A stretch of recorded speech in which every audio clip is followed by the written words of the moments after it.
Good evening, everybody, and welcome to the watch along. Sorry, I've come on late. Had some work to do, but yes, we are live. We are live. The game is almost starting. Um, a bit of a shock when it comes to the lineup. A bit of a shock when it comes to the lineup because Matthias Delict is not on the lineup. As you can see there, it's Aiden Heaven who's starting as the CCB center back. One thing I'm glad is that Cunha is also available. Cunha is starting as the left 10, and Joshua Zaxi keeps his spot. So the players are walking out.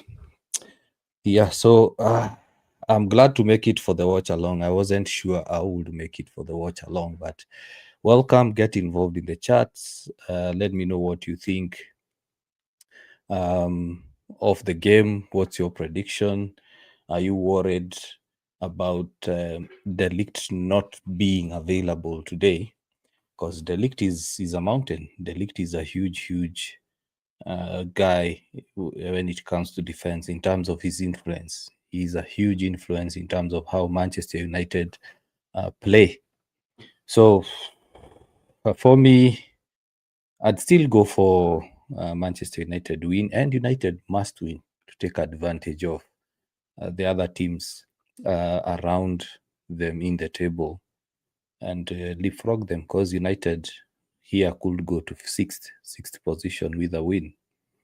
So it's good to see Cunha back. I'm glad that he's back. We need a ball carrier. We need someone who's press resistant. I'm not sure about Eden Heaven because he's not been match fit. He hasn't played a lot of games, a lot of minutes. But with Mazraoui and Luke Shaw there, at least it's good. Lamens, as always, it's always good to have someone in goal that you know he's a safe hands. With Lamens, there's a safe hand. So West Ham under Nuno have had quite, let's say, not consistent time in their results. And United have been not having good results versus West Ham in the recent past. I think United have not beaten West Ham the last 3 or 4 times they've met. And of course, it's good to see Amorim maintain Ahmad and Casemiro, Ahmad and Mbumo. Sorry, my mic is falling off. It's good to see Amorim maintain Ahmad and Mbumo on the right. So the West Ham team, it's a pretty strong team. Mavropanos to Debo in the center, Wan Bissaka there, former United player, Magasa, Potts as the two pivots. So West Ham seem to be going with a 4-2-3-1. Jarrod Bowen is always a tricky character to deal with. Shushek, Mateus, Fernandez, and then they have Callum Wilson up front. So they are setting up in a 4-2-3-1. It's that West Ham team. It's still a solid team. On the bench, Kyle Walker-Peters, Guido Rodriguez, Callum Marshall. So their bench doesn't look so good. And also we have options on our bench. Mainu is there, Mason Mount is there, Martinez is there. Shea Lacey, it's also good to see him on the bench. So the game is about to kick off. Obviously, I'm using the mobile app to stream. I'm not watching live satellite TV or cable TV, so my stream might be around 30 seconds behind. So, guys, feel free to share spoilers on the chat. Feel free to share spoilers on the chat. Feel free. Also, get involved in the chat.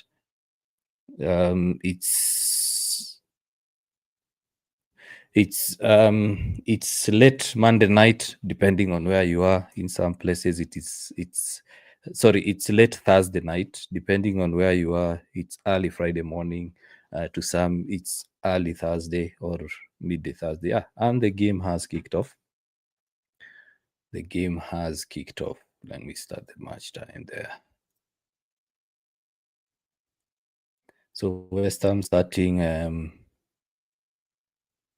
with pace, with aggression, wanting to attack United.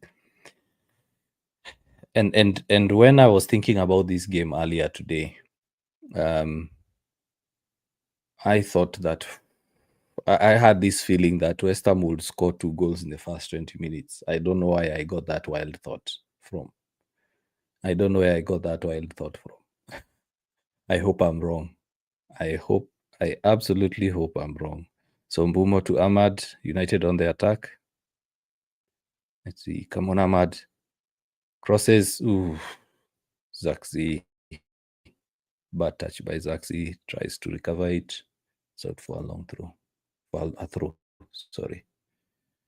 Let me just try to adjust this a bit.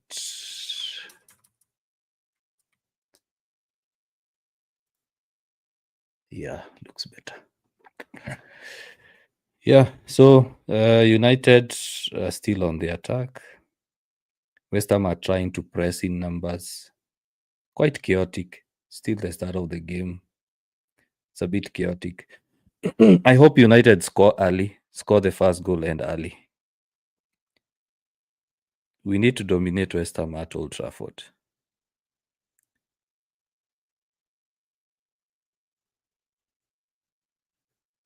Dalot has lost out there. Good tackle. Good tackle by Casemiro. Not a bad start for United. Not a bad start.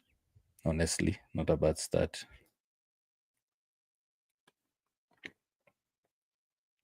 Not a bad start at all.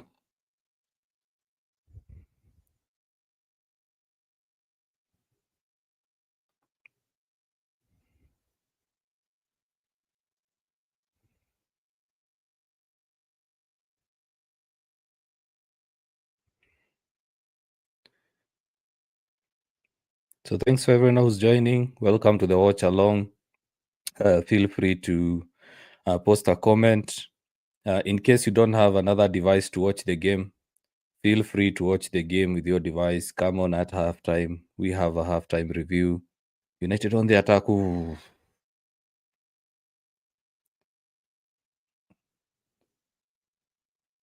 That's good. That's good. Did you see how these guys went back to defend?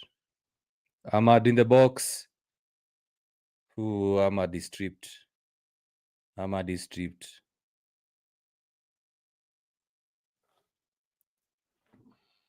I hope VR are looking at that.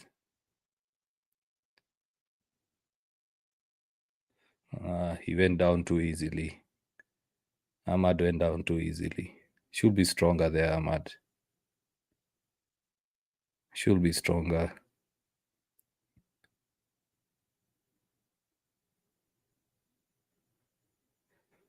I think West Ham are setting up in a defensive way to try and counter Manchester United. You see, they are sitting in a low block, a pack of, I'm seeing a back five and a front four. So they are trying to counter. There you go. There you go. Yeah, they will set up. That's the way they set up. Sit deep, be patient, wait for the counter.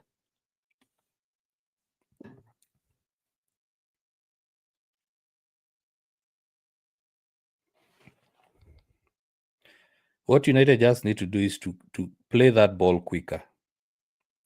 String passes quicker.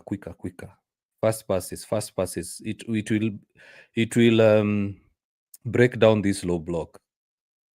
Because one thing I would want United to avoid is the situation similar to the Everton game. Because United were playing too slow, giving time. They were giving Everton time to set up defensively.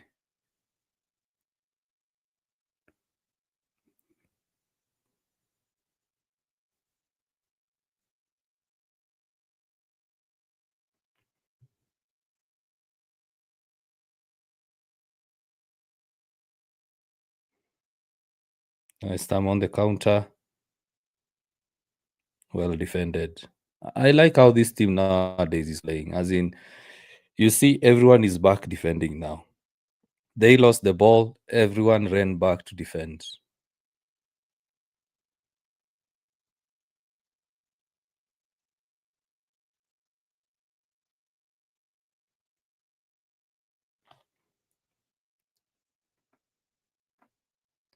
William, yule unamjua. It's good to see you, man.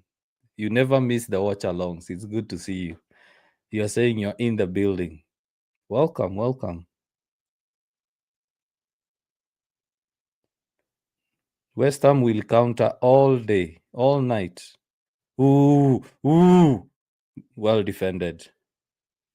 Well defended by Casemiro. Well defended. West Ham will go direct.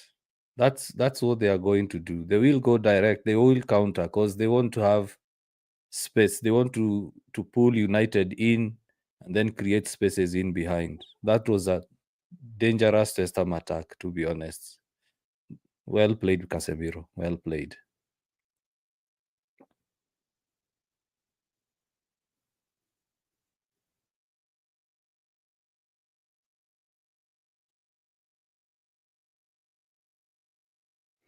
Lamens punches it. Cunha with the ball. Ooh, try to find Bumo, but behind him.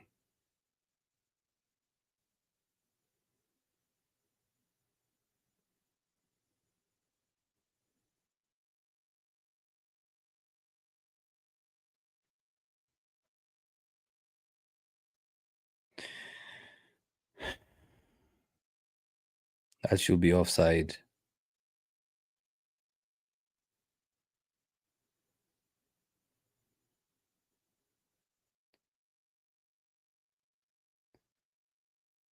So West Ham now dominating play. They've had the ball for the last 2 minutes.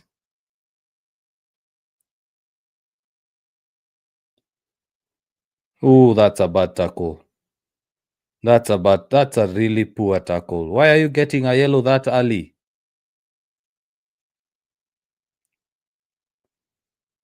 Luke Shaw, why are you? Oh, it's Aiden Heaven. Aiden Heaven, come on. Why are you getting a yellow that early? Oh, that's a bit of naivety there, man. That's a bit of naivety.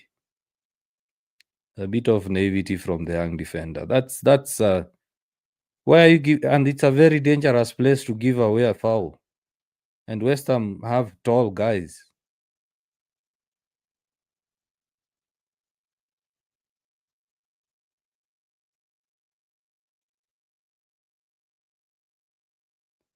West Ham take the free kick.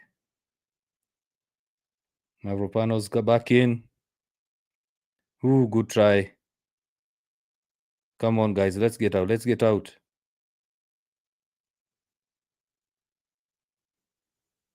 Zaxi, good interplay there.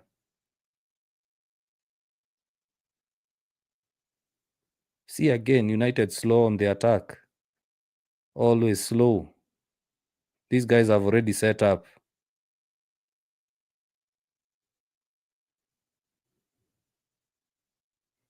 Well played, Cunha. Bumo! Ahmad! Fernandez! That's a good challenge. That's a good challenge. That's a good challenge, Fernandez. That's not a foul. That's not a foul.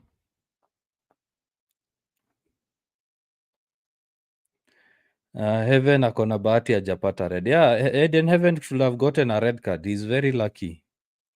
He's very, very lucky.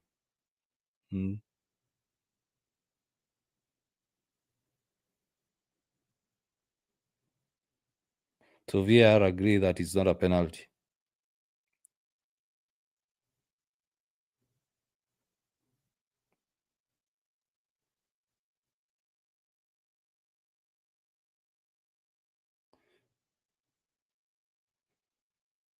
West Ham very direct. Long balls, trying to pull wide, cross back in. They are going to do that all night. And United need to take advantage of this because they are putting numbers forward, so it means there are spaces in behind. We can also do the same counter. United need to also counter.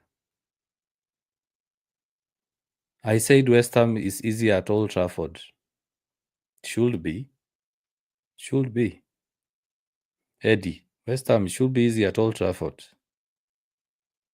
West Ham have also been having a tough time recently, so we should beat them. Like Luke Shaw is slow on the ball. These guys are taking too much time on the ball.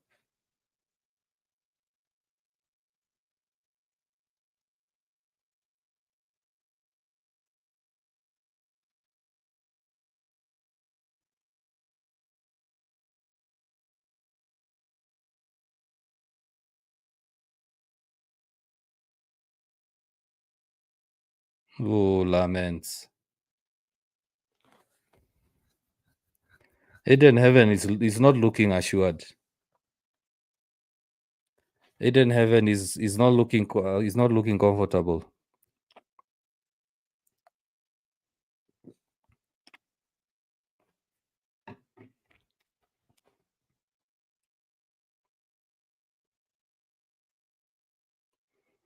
How many gadgets do these referees put on? These guys, he has something on his sleeves. He has a gadget here. He has another one here. I mean, how are these guys even able to run with all these things? He has the white spray. He has cards. He has two watches. He has what looks like two earpieces. I mean, how are these guys comfortable running with all these gadgets, man? How are referees able to run with all these gadgets, with all those things in their pockets? We should have a referee of the year award because when these guys then they work hard.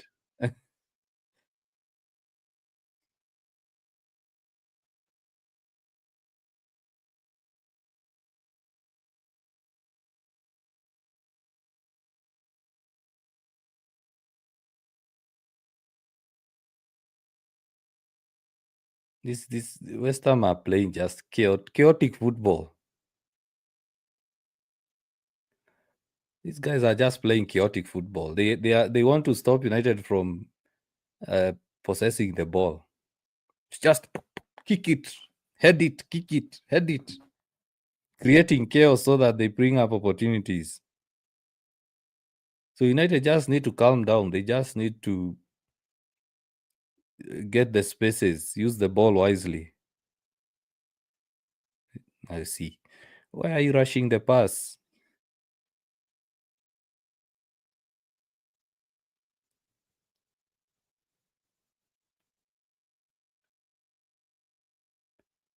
The thing about playing such a team with chaos as their tactic, they always find a goal somewhere. They always find a goal somewhere.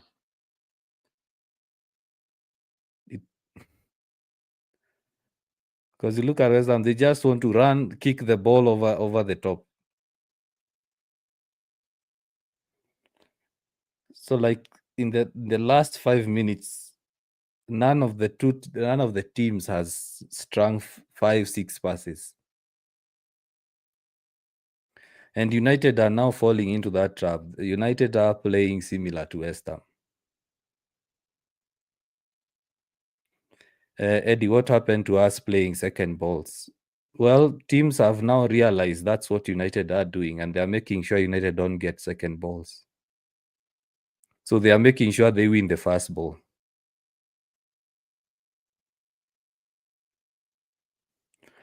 Just get some bit of possession.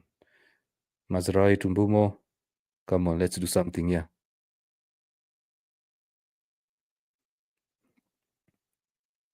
Ooh, come on, that should be a foul, ref. That should be a foul.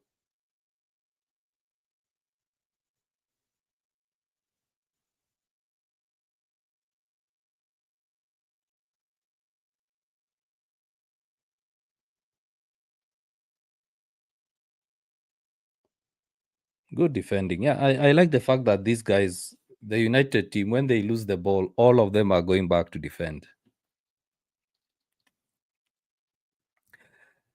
Huyu ref ni kama wamelipwa na West Ham. Yeah, it's like he's been paid.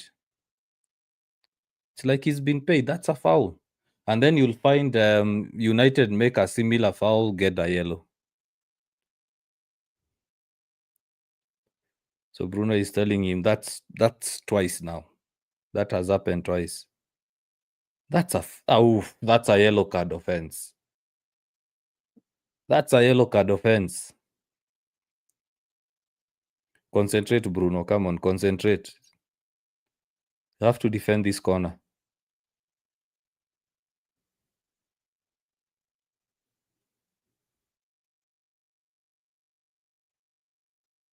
Well defended.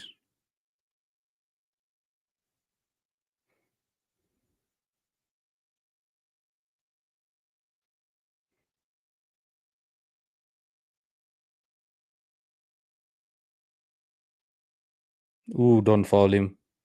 Good one, Zaxi. Casemiro tries to find Ahmad. The first 15 minutes has just been chaos. It has just been chaos. It's chaos. Chaos all over. Breakage of play, long balls, heading, nothing is. There is no excitement, to be honest. It's just chaos. Come on, Dalo. How is Wan-Bissaka dribbling past you? Wan-Bissaka of all people. Bowen, oof, well defended. Zaxi. Fernandez tried to find Mbeumo there.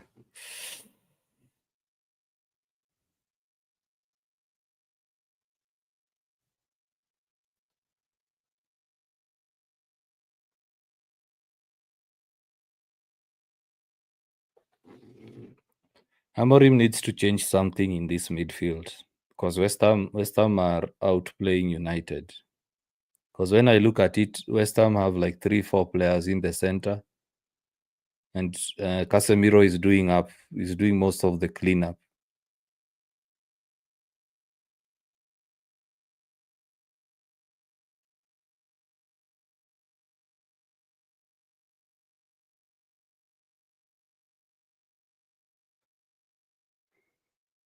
So West Ham have been coming up slowly by slowly, dominating pole. They are taking now the game. They are dominating the game. You see, their pressing is much better. They are winning balls. They are attacking very direct, very quickly. United, when they get the ball, they are very slow to attack, very slow to pass. That's another corner.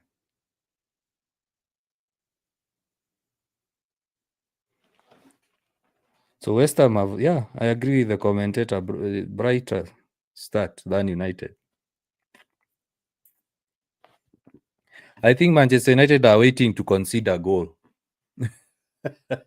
United are waiting to concede a goal, and then now they start playing football. Really. I think that's what they are waiting for. They are waiting for a goal, then they start playing football. Ooh. Diouf.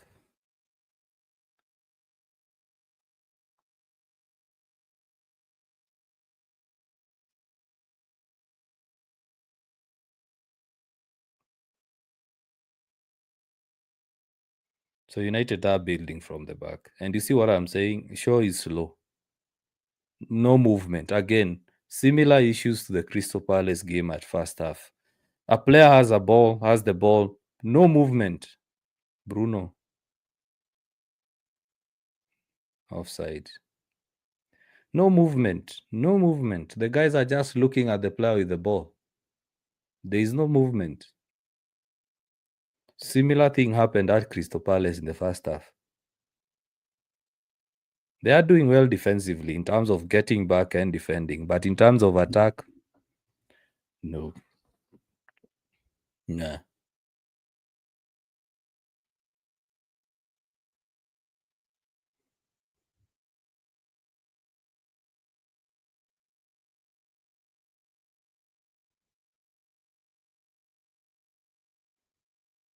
Ooh.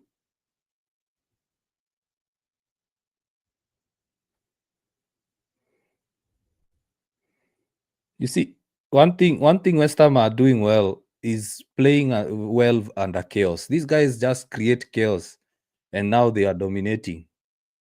It's just chaos, chaos, chaos, nothing else. These guys are not playing football. They're just kicking the ball, kicking it forward, kicking it up, heading it. These guys they haven't even tried to switch play, get passes, nothing. It's just chaos. And United are playing the same way. Like when the United get the ball, they head it, they want to kick it forward. They are not showing any intent to dominate play. Keep the ball, keep possession.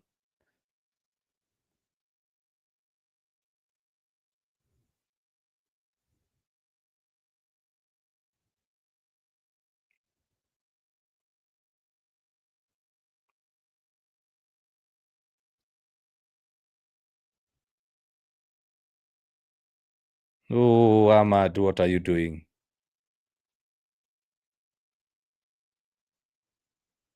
Ahmad, what are you doing?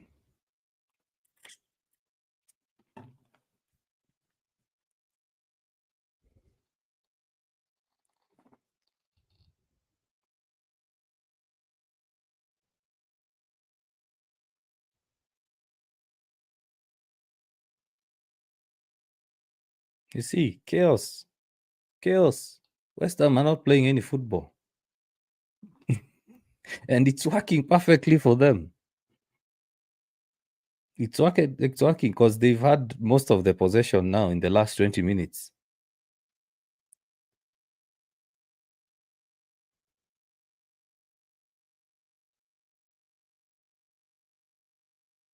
Oh, so that's a foul now, ref. So Magasa is a foul, but the Bruno one is not a foul. What a joke. What a joke, ref.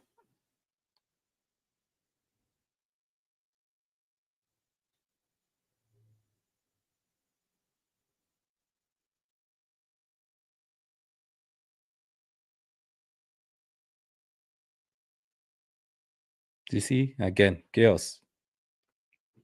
These guys can't, West Ham can't string 3 passes, let alone 5. 3. They can't.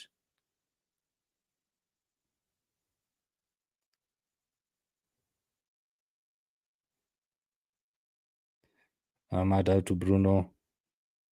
Ooh. Todibo.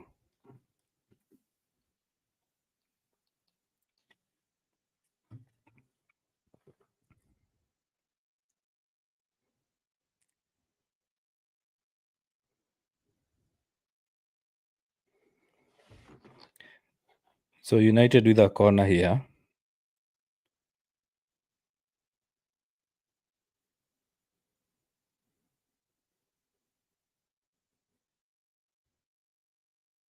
Short corner. Bumo. Ooh! That was almost a goal. Ariola with a good save. United are becoming good. United are becoming good in set pieces. Honestly, United are becoming good in set pieces. United are becoming good in set pieces. That's an excellent save from Ariola. Man, that's an excellent save.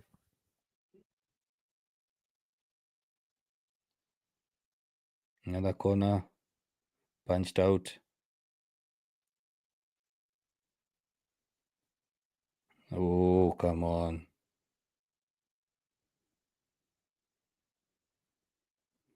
Cunha. That's a poor cross, Cunha. That's a poor cross. United with sustained attack. Look, Shaw.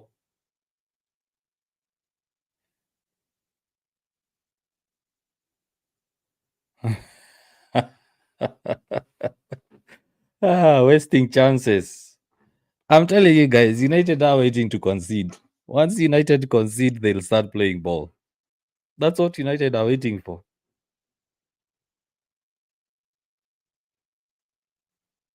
That's what United waiting for.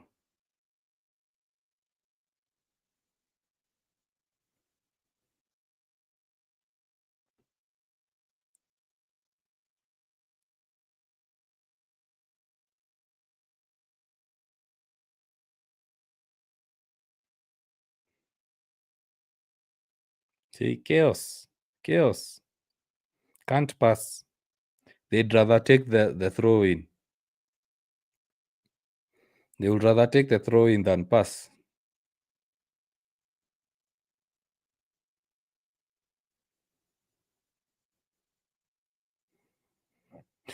United just need to calm down, be composed, string 2-3 passes, possess the ball.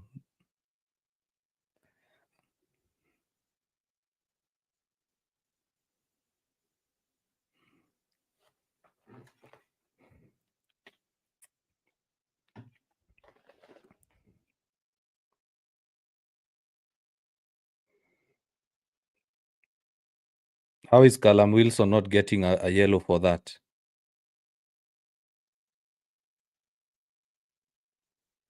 The guy is blocking a free kick.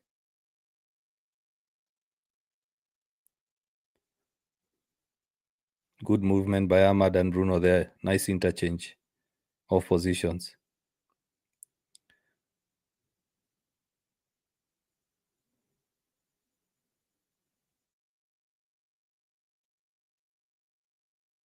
Yeah, just like that. Keep possession. Keep it. Don't rush it. Just keep playing it. Positions will open up. Just keep switching play. But play quicker. Yes. Dalo. Perfect. At least something. Yeah. Cunha.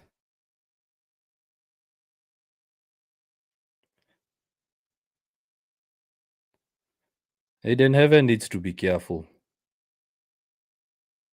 Ahmad. Zaxby! Woo! Cunha. Bruno! Ooh! How did we not score? How did we not score? Ooh. You see, guys, what I was saying? Keep the ball, keep possession, keep passing it around. Spaces will open up. You don't need to play the chaotic football. The only time United have decided to play ball, possess, switch, play quick passing, movement, they get that chance. These guys, West Ham have nothing, absolutely nothing to offer. We just need these guys to keep the ball, possess, be calm, play quick passing. Because West Ham are thriving on chaos. You see, when Bissaka gets the ball, he'll just kick it out. Because West Ham know once they start playing this possession football, they are done.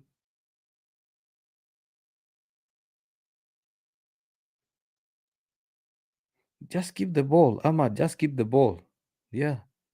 When we get the ball, just keep it. Play quick passing, shift it left, right, create opportunities. But we should have scored there, man. We should have scored. United should have scored.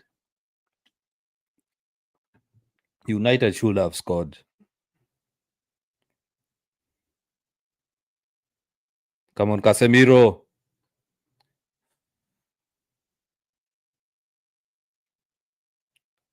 Ooh, Wilson. Good defending. Casemiro, come on. Don't hold the ball. Play quicker.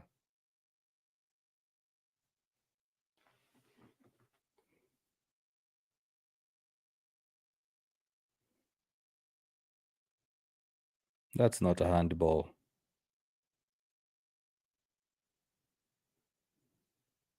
It's close to his body. Rules apply. It's close to his body. Shouldn't be a penalty.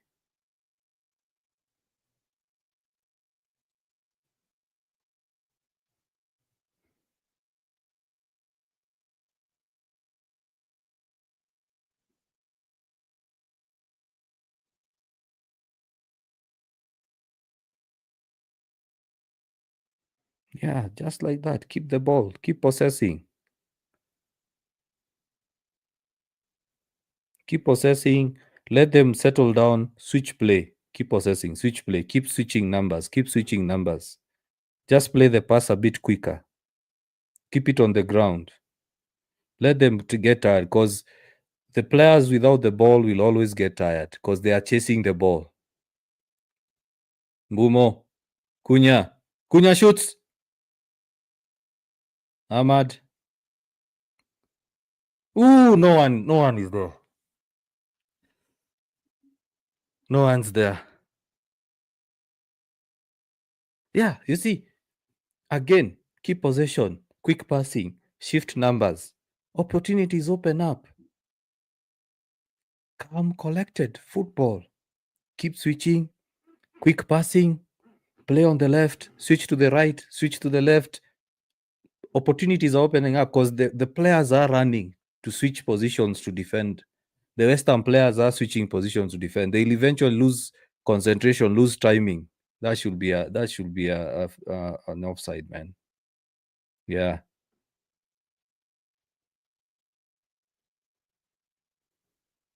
What is Kalim Whistle doing? He should get a yellow. He's always delaying the free kick. He's not even giving the yard.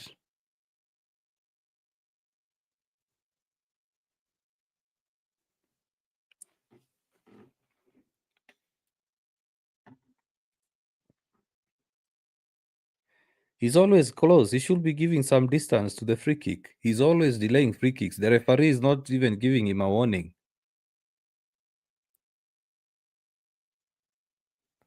Yeah, just keep the ball that way. Opportunities will open up.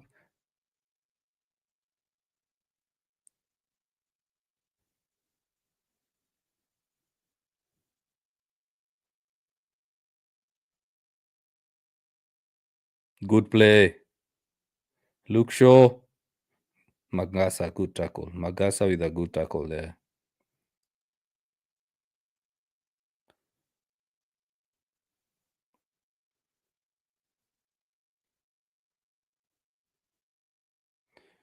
Long throw.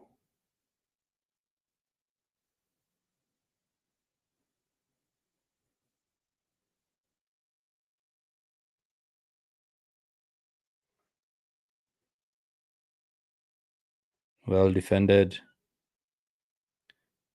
Dalo. Zakzi. Mbumo. Bruno. Yeah, just keep the ball now. Don't be in a rush. Just keep it. Let these guys look for the ball. Well done, Ahmad. Bruno. Zakzi was setting up, but well defended. Yeah, you see, just keep switching the ball. The spaces will be there.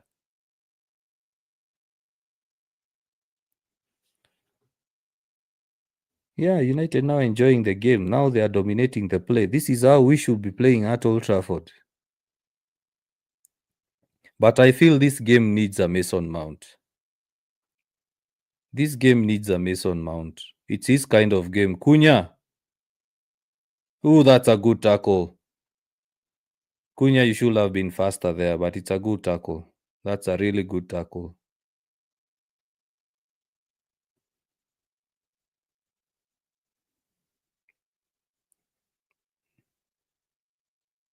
Oh, how did he get past two players? Oh, Jarrod Bowen. That was good, Jarrod Bowen. That was good.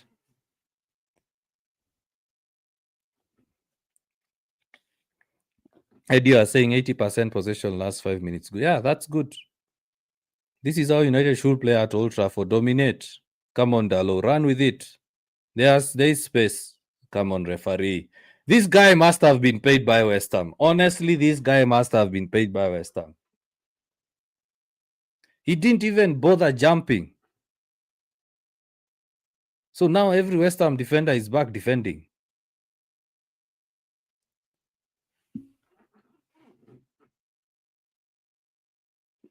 Guys, this referee must be paid by West Ham. Eden Heaven, I think he'll be hooked off at halftime. He's struggling. Eden Heaven is struggling. And it rightfully so. He hasn't been playing matches. I think Eden Heaven is coming off. Eddie ref anachosha. Yeah, this referee is it's just annoying. The referee is just annoying.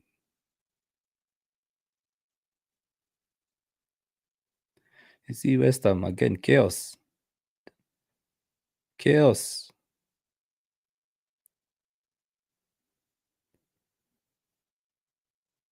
Oh, good dribble, Zaxi. Zaxi is playing good. It's playing good football today.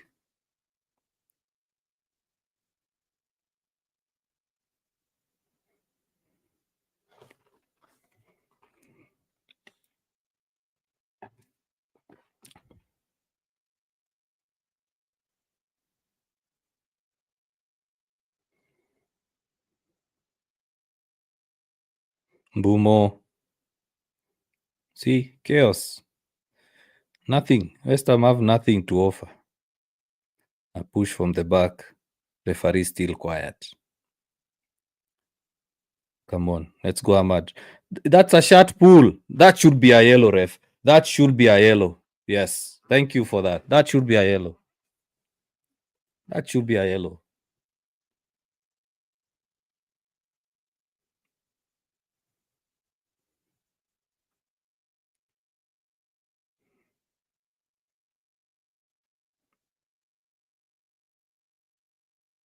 No, that's deliberate. Ooh, Ahmad is lucky there. He should have gotten a boot to the head. Bruno, Ahmad crosses it. Man Bissaka defending with his life.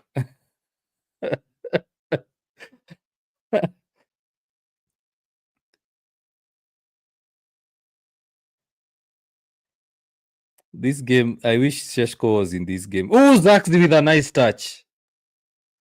Yeah, patience. Just keep the ball. Ahmad out to Mazraoui. Mazraoui. Ooh. You see, guys, the way I keep saying, I think now I'm a broken record. Just keep possession, keep passing it around. Opportunities will come. West Ham are struggling whenever United are keeping hold of the ball. Heaven. Yeah, just keep it. Cunha. Corner. Willie, you are saying now you see how composure works. Yes, exactly. Exactly.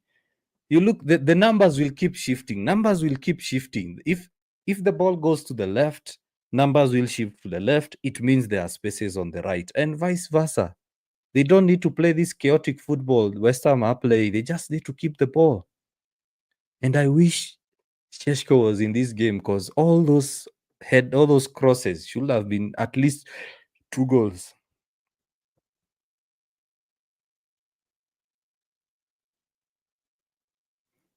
Corner. Ooh, Casemiro. Come on, guys. We need to defend. We need to defend this. Good one. Oh, that should be good one. That's a handball. See, chaos. These guys are going. The West Ham have the ball. 3 guys are going to the same ball because they don't have a plan. West Ham don't have a plan. This is an easily winnable game, guys. This is an easily winnable game. United should make sure they get 1 goal before halftime. West Ham their strategy is chaos, create chaos, counter, score. And trust me, when these guys score that 1 goal, when they score that 1 goal, they'll defend even harder than Everton.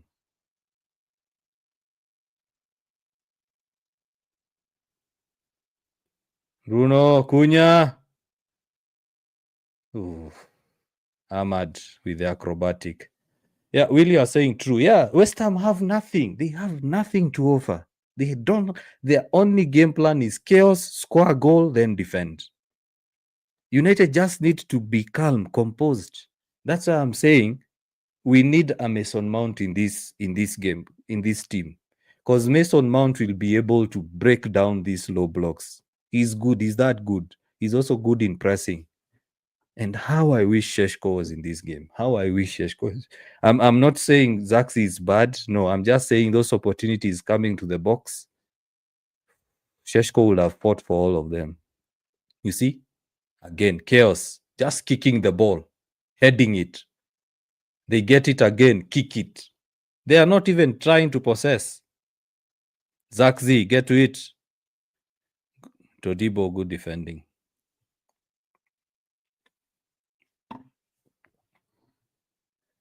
So basically, West Ham are just playing haram football.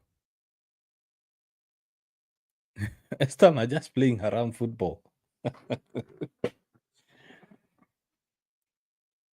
I thought the towel is not allowed. Guys, is the towel allowed?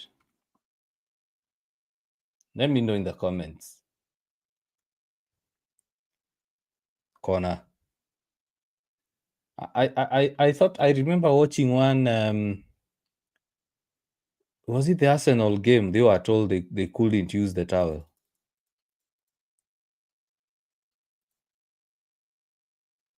I thought the towel is not allowed. Okay, I might be wrong.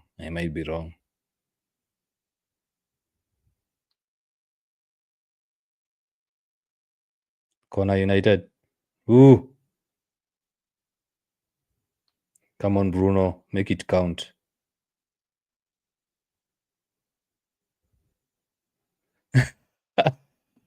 Willie are saying it is allowed. Haiwezi kuwa hapo kama haiko allowed. True. Captain, you are saying only for Arsenal it's not allowed. Everyone hates us. Okay, yeah, I thought it was a rule that towels are not allowed to wipe the ball. And I've just seen Dalot use it. Come on, Ahmad. Stop looking for a penalty. Stop looking for a penalty, Ahmad. Just look for a goal. Fernandez, Zakzi. The reason as to why I'm crying for Mason Mount, I don't care who comes off, whether it's Cunha or Zakzi. The reason as to why I want Mason Mount in this game is because even if he decides to cross the ball, it's purposeful, it's meaningful, it's going to the right person. Mason Mount also tries to play the ball on the ground. He tries to have connection with another player. Right now, you look at United, yes, we are putting in good crosses, but no one is really aggressive to attack those crosses.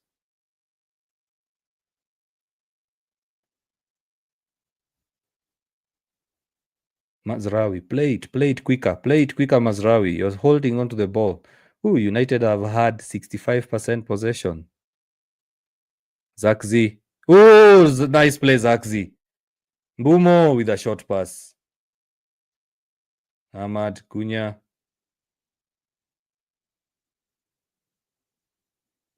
Mazraoui. Come on, Mbumo. You see again. It's not beating the first defender.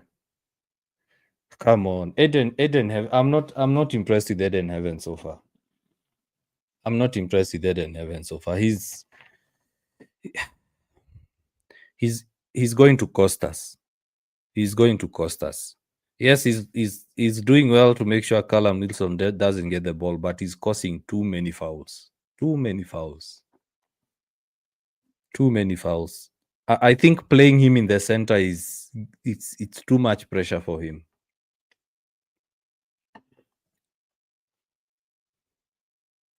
Manu position 65, West Ham 26 here in a connection. For one, United are settled. They are trying to keep the ball. West Ham are just defending. You see chaos. They can't even string passes. Give Ahmad support. Ooh, Mazraoui, what are you doing, Mazraoui? Good one, Eden Heaven. Mazraoui, come on. Come on, Mazraoui. Where are you just giving us pressure?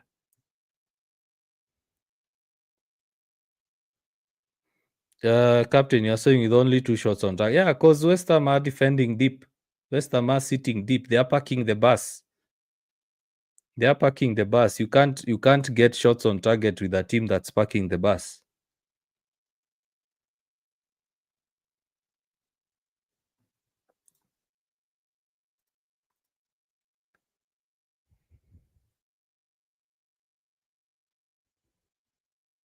These guys Amorim needs to punch some screens. Punch some screens at halftime, because that first half, not good enough. Good, but not good enough.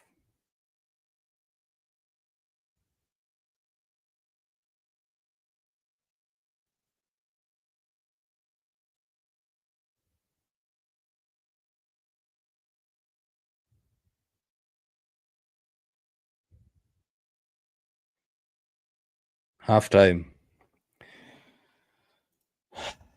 So halftime, Manchester United 0, West Ham 0. It's a game that I can say quite boring, to be honest. For me, that game has been quite boring. It has been quite boring the first half. Yeah, a few moments here and there that had me holding my head at the edge of my seat. But to be honest, it's boring, because West Ham are just playing chaotic football. These guys are not even trying to play football. They're just playing chaotic football. There is no football here. There is no football. Let me know in the comment section whether you guys enjoy that half, because for me, it's boring. I mean, we are staying up late to watch football. Even Everton played a better game. If I'm honest, Everton played a better game than West Ham. West Ham are just kicking it, heading it, kicking forward, pulling shots, kicking shins. And this is a Premier League team. This is a Premier League team. The other thing, United, between the 15th minute to around the 35th minute, started playing the same chaotic football, just hoofing it forward, heading it, running with the ball, then hoofing it, crossing aimlessly, passing aimlessly. And you see, the moment United, the last 15 minutes of the game, the last 10 minutes of the game, that is, the moment they started to get some sustained possession, some form of play, some form of switching play, then they started getting opportunities. Zaxi had an opportunity. Cunha got an opportunity. Bruno got an opportunity. Ahmad got an opportunity. Opportunities are there. They just need to keep the ball. In fact, they don't need to cross the ball every other time, because the moment they are switching play, the moment they switch play, West Ham are already set up. In their mindset, they are set up that it's going to be a cross. So what do? Do a dummy, take it to the center, tap, 1, 2, shoot. It's a goal. And that's why I'm saying we need Mason Mount in this game, because he has that intelligence. He reads the game. He knows when to cross. He knows when to pass. He knows when to hold on to the ball. Cunha is having a good game, but yet again, he's holding on to the ball too much. These guys are pressing 3-4 guys. So if three guys are going to the same ball, it means there are spaces elsewhere. Just keep passing it, keep passing it, keep passing it. Score the first goal. The moment you score the first goal, West Ham won't have this setup anymore. They'll start coming out to look for an equalizer. That means more spaces. That means more spaces. So, yeah, African Queens, I agree with you. As I've said, the game is very boring. Honestly, guys, the game is very boring. Or probably our expectations were too high. Probably expectations were too high, but this game, nah. This game, nah. It's too boring. This game it's too boring. So let me read some of the comments here. Captain, you are saying you should be worried with Amorim subs. Even if we are worried, he doesn't have a squad. Captain, I saw a comment saying that you are an Arsenal fan. Okay, or inferring you're an Arsenal fan. United don't have a squad like Arsenal. We don't have an Eze sitting on the bench. We don't. We don't have Martinelli, someone like Martinelli sitting on the bench. We don't. This is the United squad we have. Sheshko gets injured. Who plays? Zaxi. If Zaxi gets injured, United will go to the academy to look for a striker. That's it. I mean, in our bench, we have Kobe, Mason Mount, and Ugarte. Those are the CDMs, the CMs, and the CAMs. And Shea Lacy there. If Zaxi gets injured, then we have to play Mbuma or Cunha as a forward in this game. Those are the options. So even if we say we should be worried with the Amorim subs, he doesn't have a squad. He doesn't have the luxury of a squad like Arsenal, like Chelsea or City or Liverpool. He doesn't. You look at that bench, it has more defensive players than attacking players. He has a goalkeeper, he has a defender, a CDM.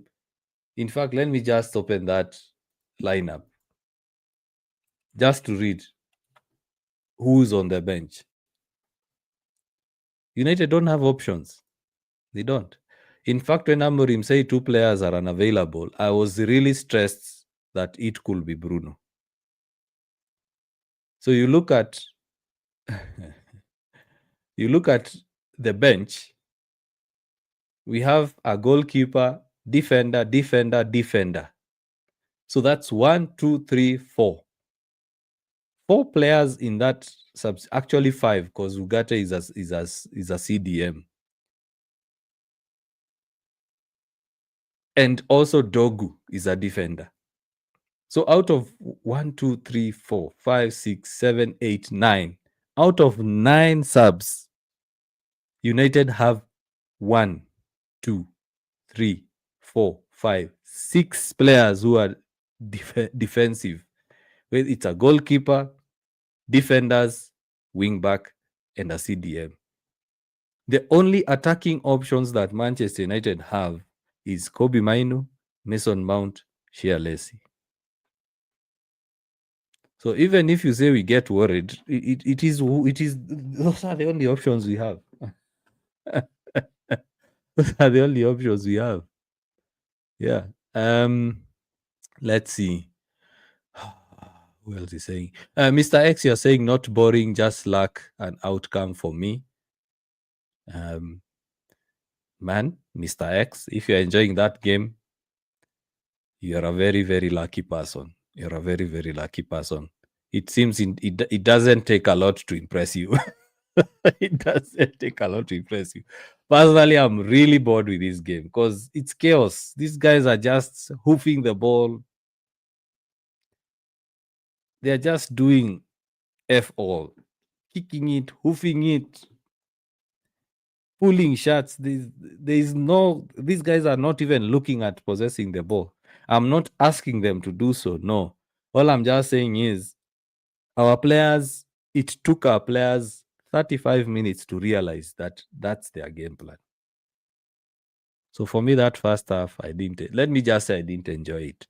Isaac Mushanti are saying Heaven should be subbed for Martinez. I agree with you. Heaven is struggling in that position.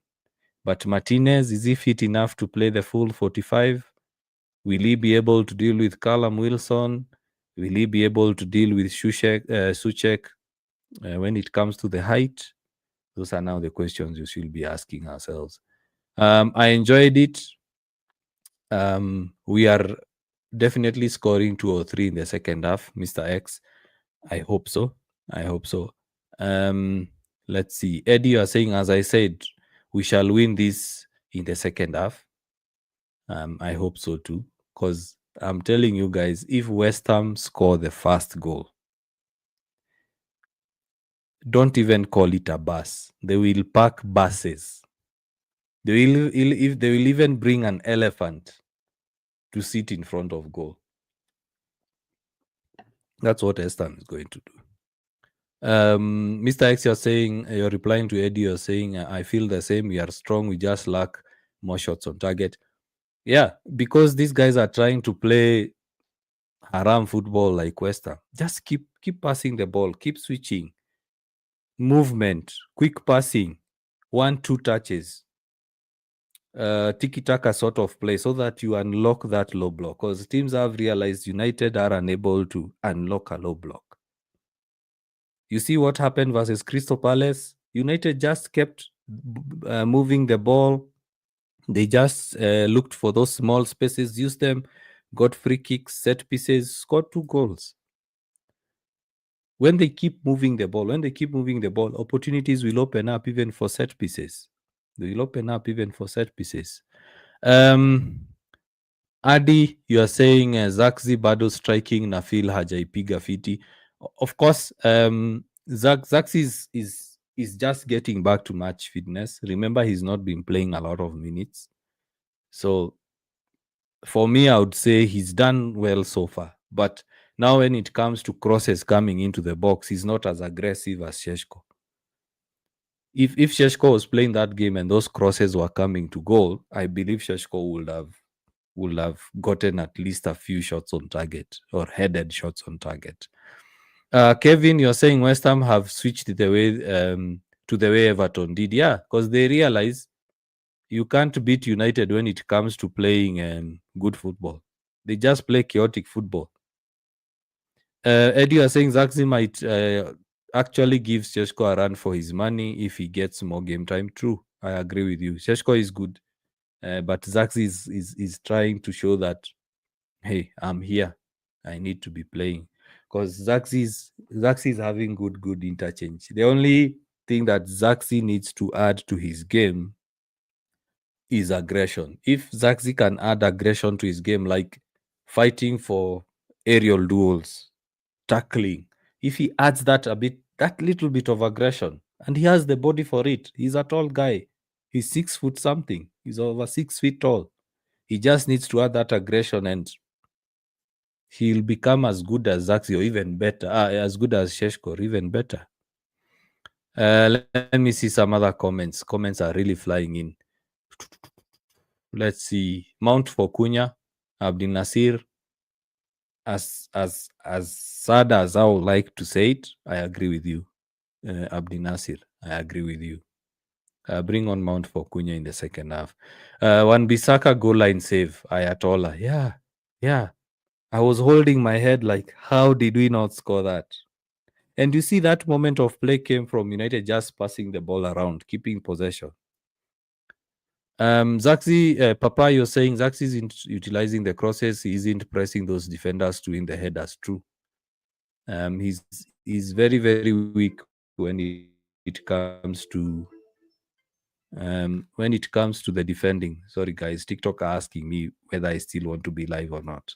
Guys, also on YouTube, you are too quiet. Guys on Facebook, YouTube, Kik, you are too quiet. I also need to read your comments. So get involved in the comments. Let's see. Which other one am I seeing? Kevin, you're saying Heaven ataleta Bulanda akiendelea kwa hii game. Yeah, Kevin, I agree with you. Eden Heaven needs to be rested. Huncho, you are saying Wan-Bissaka, why did we sell him? Because he wasn't good enough for United. Simple as that. He wasn't good enough. Mount for Zaxi in the second half, and also I'm afraid Heaven might cost us in the second half. That is TJ. Some you are saying I'm worried with Heaven. So a couple of guys are also worried with Eden Heaven, to be honest. I'm seeing a couple of comments. Atonga, you are saying Cunha is the lost one. Mount will pace up that wing. I agree. Cunha also just came back. So is it worth giving him the full game or just allowing him to play a few minutes, that is, and then resting him? Adi also saying hapo nayo kwa Heaven tunaweza athirika vibaya sana. Yeah. I think Eden Heaven is struggling playing at the center alone. The center back is a tough position. It's a tough position. Eddie, you are saying Eden Heaven is leaving because of the yellow. True. I think that will happen. Cunha is also holding the ball too much, Sami. That is what Sami is saying. Yeah. Cunha is good in terms of holding the ball, but one thing I can say is whenever United are playing against a low block, we need someone who can, yes, dribble past defenders, but also realize when's the right time to pass the ball. Cunha is good at beating a press. Cunha is good at dribbling past players. But he has to get that balance of when's the right time to hold it When's the right time to release it? And that's why I'm saying, in that aspect, Mason Mount is far much better compared to Cunha, because Mason Mount knows the right time. I think it also comes with experience. The right time to release that ball. Papaya saying West Ham are leaving a lot of space to attack, but only Ahmad is trying the best when it comes to 1v1. Cunha is also trying, but I think they know Cunha is more dangerous than Ahmad. So you find whenever Cunha is getting the ball, we have 3 guys going to him. So the second half, I'm sure guys who are watching via cable TV or satellite TV, the second half has started. For me, I haven't set up my screen yet. So I'm using the online app. I actually went and subscribed to that company, that expensive company.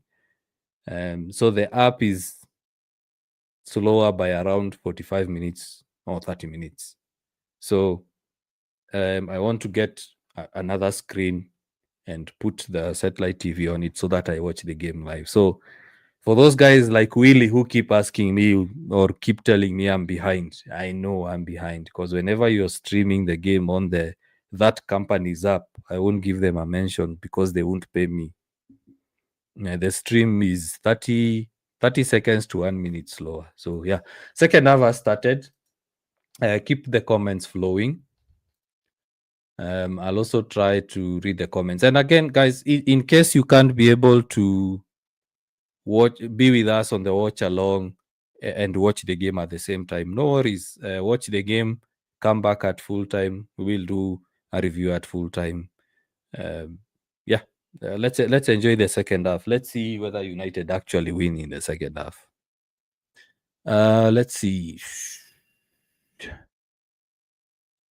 Taytuk, you're saying Martinez for Heaven, Mount for Zaxi.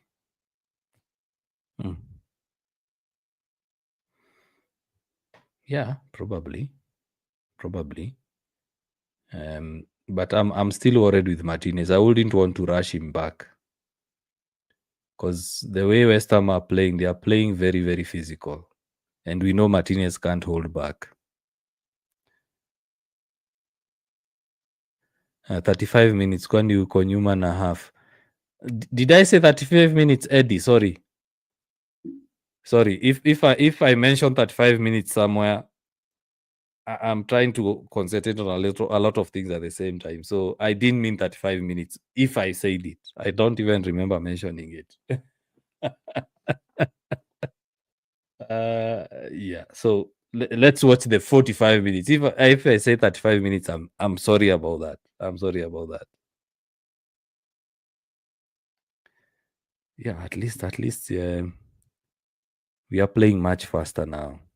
That 1 minute gone, we are playing much faster.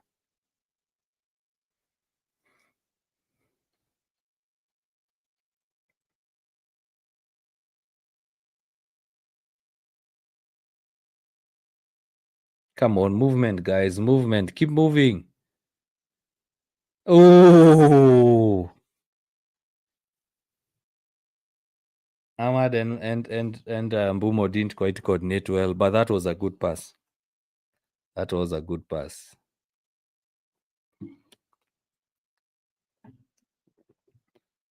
And in case you're just joining the stream, welcome, feel at home. Also get involved in the comment section.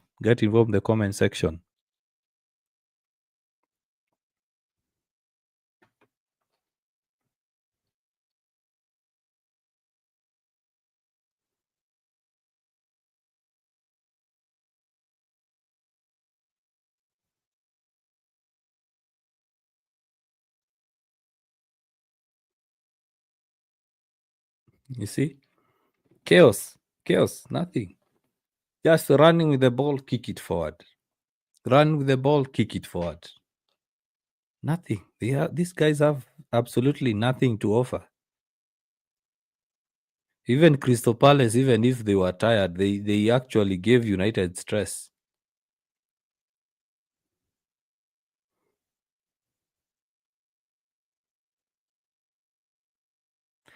Movement. Where is the movement? Look at the space in the center where the referee is. That space someone can come and collect the ball. create a chance. Bruno is too far ahead. Yes, come on, Bruno, pick up that space. You'll pull out the defenders. Let Mbumo and Zaxi be up front. You drop deep. Pull the defender towards you. You'll create a chance behind the defenders.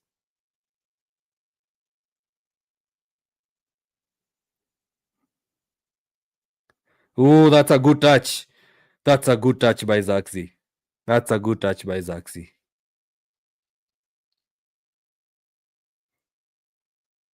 That's a good touch by Zaxi. Oh, well defended. Well defended.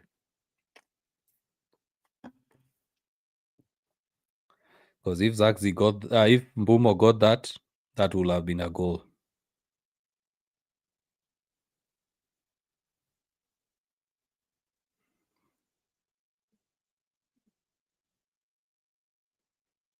I also hope Casemiro plays the whole game.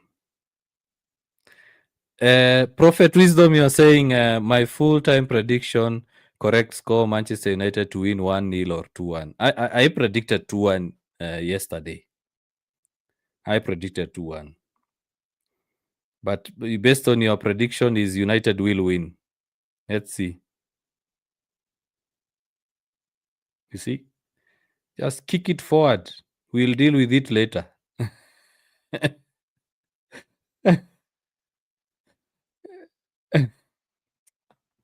Well, these guys, West Ham are just annoying me, man. These guys are just kick it forward. We'll deal with it later. And what's annoying me is United are unable to deal with it.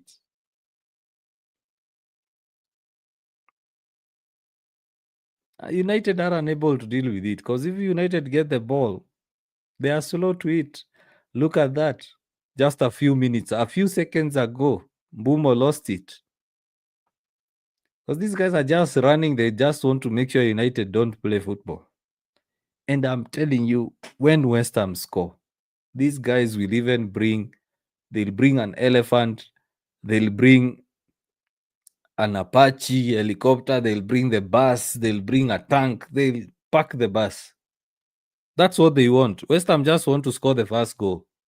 And then they'll defend with their lives. That's all they want to do. Mbumo on the ball. Come on, Mbumo. Run, run.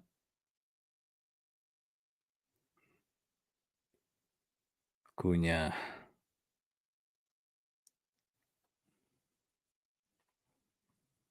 The referee is very, very, very, very lenient on West Ham because West Ham are making the same fouls.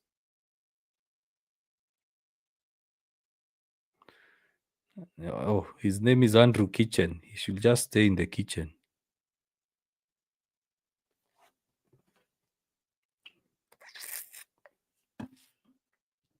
You just stay in the kitchen.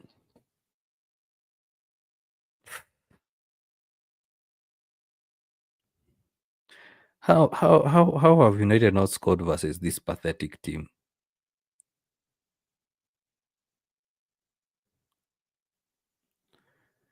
And one thing I hope and pray, it's not a 0-0 kind of game. I just hope it's not a 0-0 kind of game.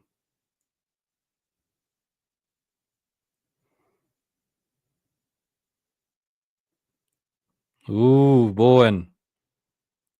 Oh, look at that. Look at that. Mbumo got the same shoulder badge. Mbumo got the same shoulder badge. No foul. Jared Bowen, shoulder badge by Luke Shaw. Foul. Referee. Literally seconds ago, Mbumo was shouldered off the ball. No foul. Luke Shaw does it. Foul. Referee, Andrew Kitchen, you are the master chef. Andrew Kitchen, you're the master chef.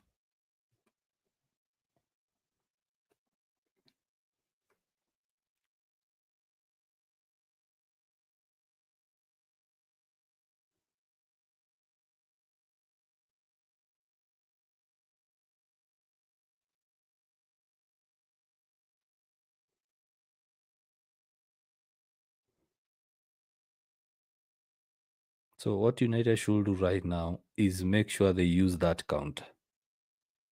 Make sure they actually optimize on that counter. If United score fast, West Ham will have to come out to look for an equalizer. They'll create more spaces. If West Ham score fast, United will have to work even harder. Good one, Zach Z.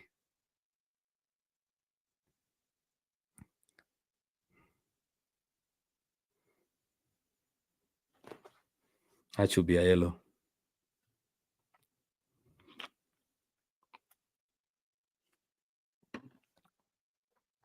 Andrew Kitchen, the master chef.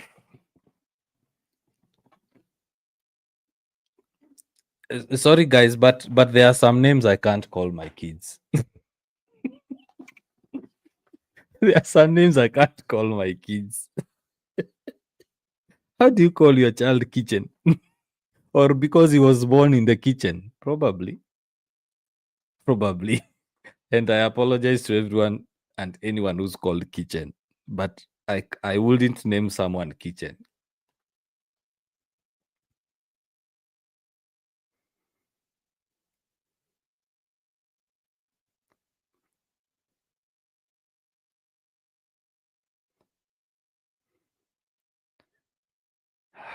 Come on, United.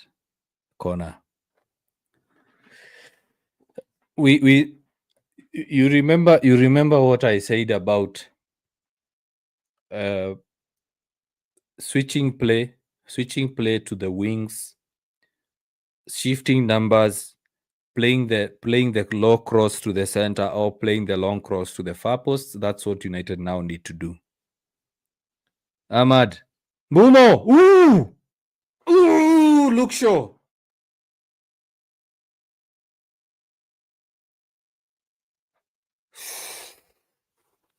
Offside. Who's offside? The referee is like,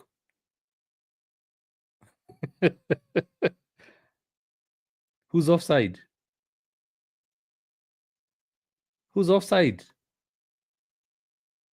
Who's offside? And the linesman is like,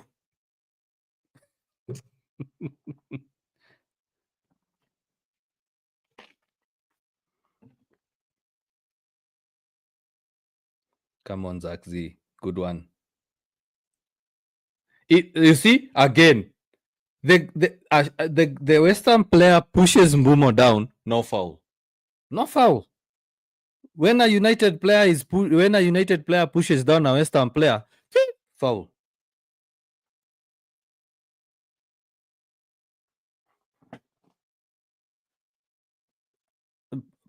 Probably I'm also biased, if I'm honest. I'm also biased. But Mbumo was literally pushed down. If a United player does the same thing, why is it a foul? Oh, I didn't realize Len Yoro came on. Yeah, that's a good move. Eden Heaven should be rested. I feel sad for the boy. And then you know what? Guys who claim to be United fans will go online and troll him. Good one, Luke Shaw. Switch it wide. Shift numbers. In case you're joining the stream, welcome, feel at home. Get involved in the chats. Let me know where you're also enjoying the game from.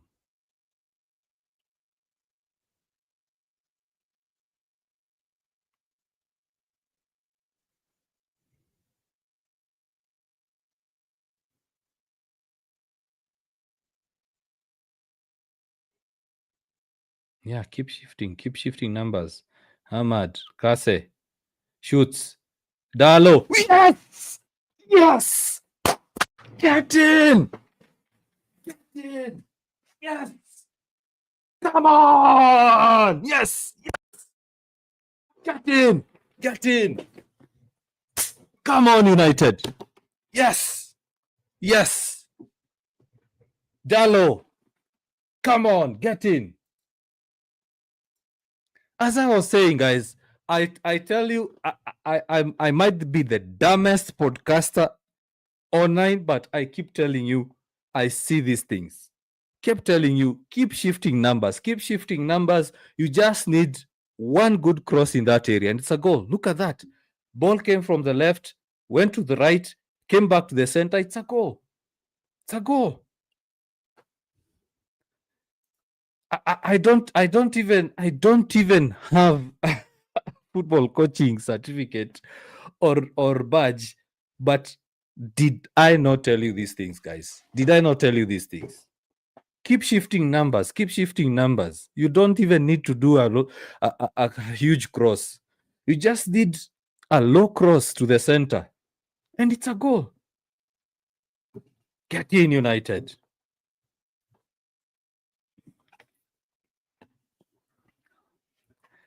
Yeah, Eddie, sasa watafunguka. I agree with you. Now West Ham will have to come out to play.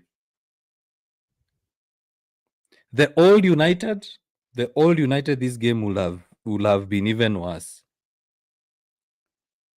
Come on, Cunha. And I'm happy for Dalot.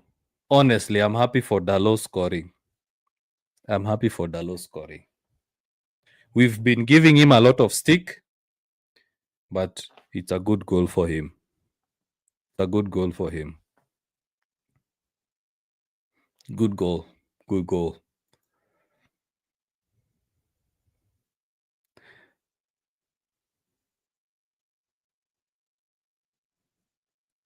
You're saying goal Zaxi. No, I thought it's Dalot who scored. Or has Zaxi scored? My stream is a bit behind. Ooh, deflected. Let me see. Dalot has scored. So, Prophet Wisdom, it seems your predictions are coming true. United are already 1-0 up. Yes, you see, West Ham are now starting to come out. Again, chaos. What did Shushek do there? Souček just tried to kick the ball. You see, again, chaos. Ball goes out for a throw-in.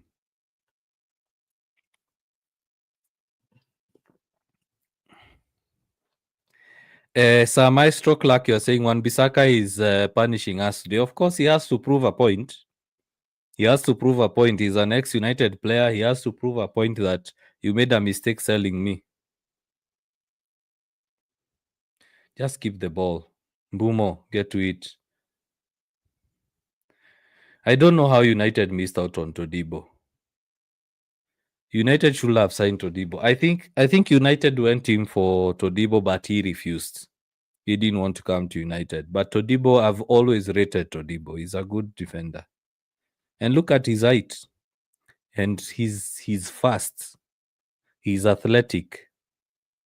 And one thing I like about Todibo is he plays like a young Van Dijk. Sai Maestro, you're saying a lot of players didn't like Ten Hag. I agree with you. I think it was Ten Hag, and Ten Hag wanted to buy players from his SEG agency. Come on, Mazraoui. Luke Shaw. That's good. And one thing, guys, we have to appreciate, Luke Shaw has been really good this season. You see, again, Cunha, as I was saying, identifying the right time to hold the ball, the right time to play the pass. That's an example. Simon Israel saying, aside, there are a lot of dramas going on. True. Shaw has shocked us. It's a World Cup here. Maestro, it's a World Cup here. Shaw always performs in a World Cup or an Euro year. If Shaw maintains fitness, nobody is better in that position in England. True. Shaw has always been good. But Shaw, whenever the contract is due, whenever there is a World Cup, whenever there is a Euro, you'll get the best version of Shaw. But I think he might be among the few players that are retained by Amorim, because Amorim clearly fancies him. Shaw and Mount, I wouldn't be shocked if they are retained by Amorim, because these guys play well in this system. Those two players. As Maestro, you are saying, I was about to type that. Oh, what Eddie said or what I just said. You see, keep possession. These guys don't have a clue. You see, Areola, what has he done? Kick the ball away. Yeah, just let it roll. Exactly. Yes, the World Cup. Yeah. Whenever the Luke Shaw's contract is due for renewal, whenever there is World Cup, whenever there is Euros, you will get the best version of Luke Shaw. In fact, he will play like 20 games without injuries.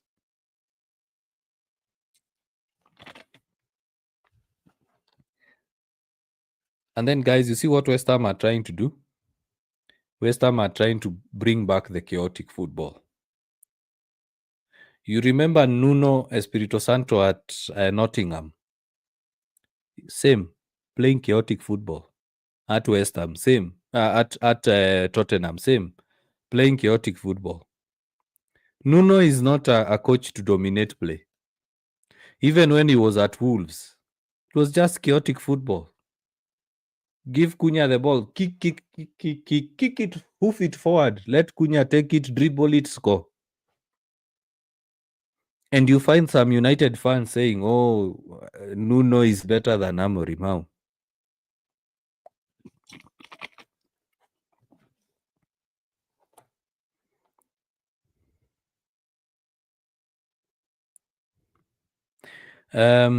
Eddie, you are saying, and Shaw is a soldier, no complaints, head down and hard work. Yeah. Shaw, that leg break was actually bad for him. That leg break was bad for him.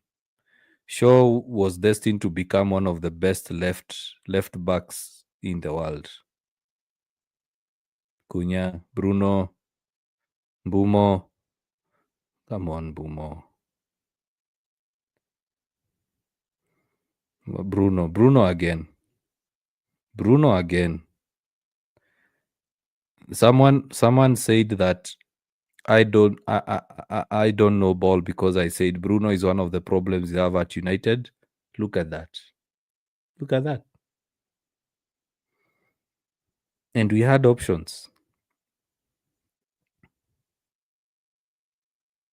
You see now, all of a sudden, West Ham are playing ball.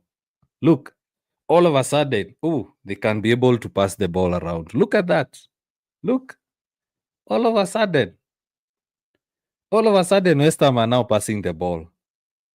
Look, just like that, they've gotten to the box. Amazing, isn't it? Previously, they weren't playing ball. Right now, they are trying to string passes. Look, right now they are dominating play. Look, even they are playing back passes to Wan-Bissaka. Wan-Bissaka is passing back. Huh? Look at that. Now they are trying to play ball. And this is the coach guys were saying is better than Amorim. Just because Nottingham Forest beat United home and away last season. It's just chaotic football. Dogu.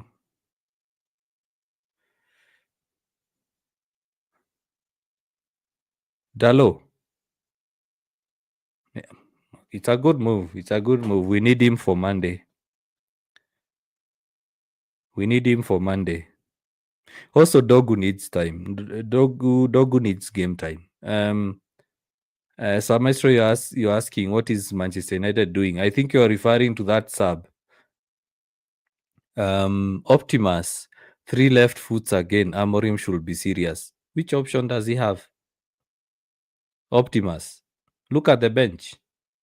Which options does he have?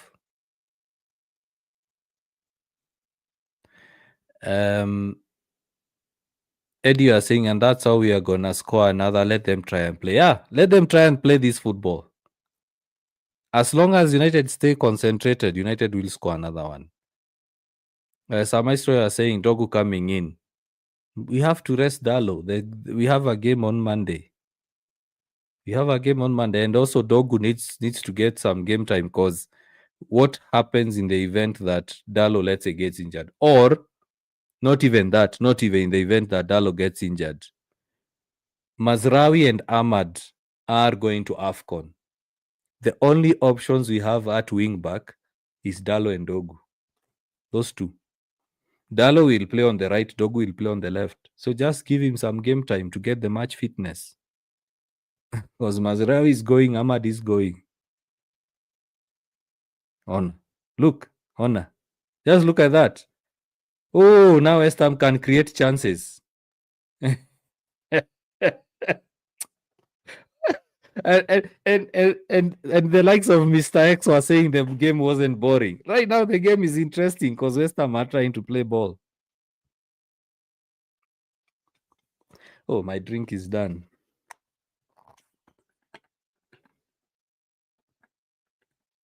Look at that. I was telling you I didn't enjoy the first half because West Ham were not playing ball. Right now, they are playing football. The last 10 minutes, they've been camping in United's half. Zaxi out. Optimus, you're saying Zaxi out, bring Mount. I think that will happen, but I think Mount will come on for Cunha. You look. Even West Ham now are playing through passes. Look, all of a sudden West Ham are playing through passes. So now they have a corner. Mount for Zaxi will be a game changer right now. Nah, honestly, I just keep Zaxi on. Based on Cunha's recent injury record, I'd rather sacrifice Cunha, bring on Mount, keep on Zaxi. Because Zaxi right now is our main forward. So I wouldn't sub him. Good defending by Bruno. Good defending. Yeah. So for me, Eddie, I'd keep Zaxi on because right now he's our main forward until Sheshko comes on. Let him get minutes. Get the match fitness. Cunha has just come back from... should be an offside. Yes. So Cunha has just come back from a series of injuries. There's no need to risk him. I'd bring on Mount for Cunha so that we keep Cunha fresh for the... Because remember, Mbumo is going to AFCON. We need Cunha. So let's just build him up. Kidogo, pole pole. So by the time Mbumo is going away for AFCON, Cunha is fit. So then we can have a 10 of Cunha and Mount. So that's my opinion. Maestro, you're saying they came in for a draw, but it has shocked them. It's still early, my friend. Did you watch the Man City game yesterday? Did you watch it? Was it yesterday or Tuesday? I think Tuesday. Did you watch it? City were winning 5-1. The game ended 5-4. So United need to score a second goal here. And Liverpool were losing yesterday.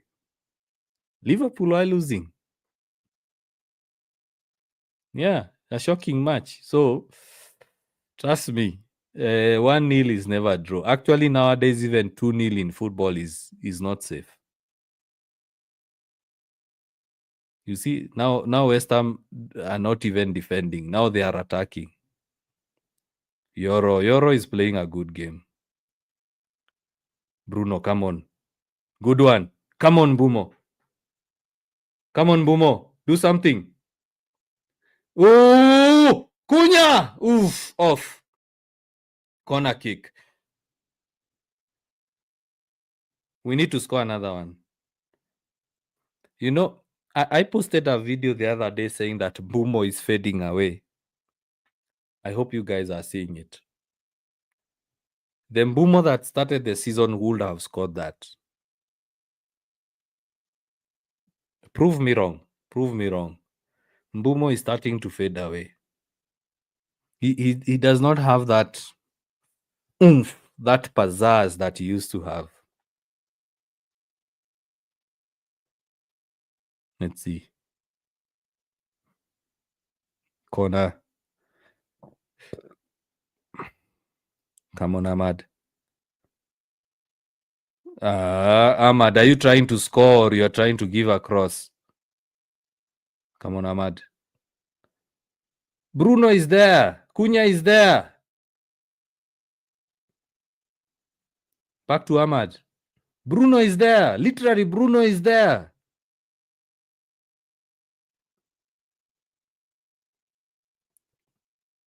Just keep passing. Come on, Kase.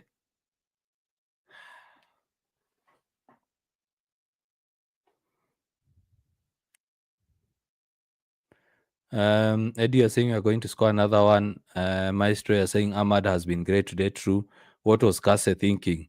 He was trying to score a try.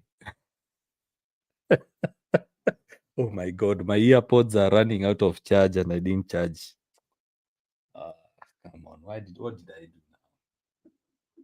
Forgot to charge my pods.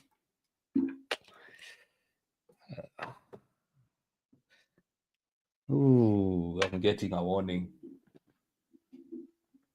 I'm getting a warning, guys. I'm getting a warning. Saxy. Saxy, why? Don't stress, my friend. Maestro, don't stress.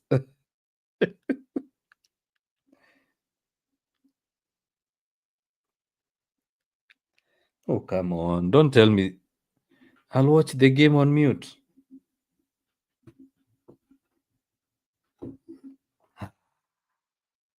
And I forgot the other pods, the office. Let me see whether I can charge them quickly. One Bisaka. Spider legs. You see? Lomens. All of a sudden, West Ham know how to play ball, right? All of a sudden, they know how to play ball. I agree with whoever said that they are coming in for a draw. So this one has died. Let me just charge it a bit.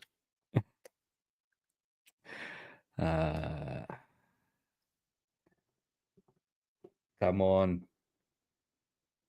Mbumo. I don't know what's happening to Mbumo. He's not quite himself lately. Nice one, Bruno. Come on, Ahmad. Take him for a run. You see, again, Mbumo wrong-footed. And then Casemiro will get a yellow.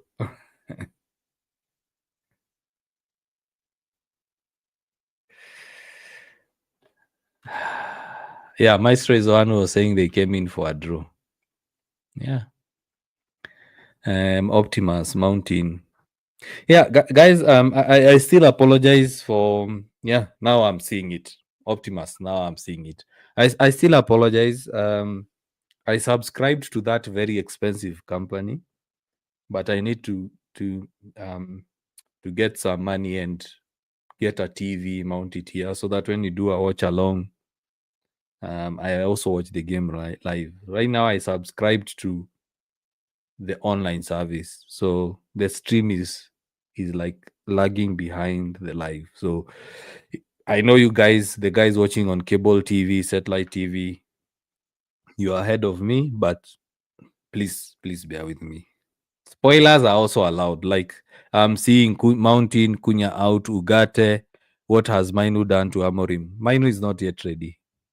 Trust me, Mainu is not yet ready. He's not yet ready. And I'm telling you this, Mainu will play more when the likes of Anderson or Wharton or Baleba come in. That's where Mainu now will start playing. Oh, Mason Mount. Now this one is dying. So I'll have to watch the game on mute.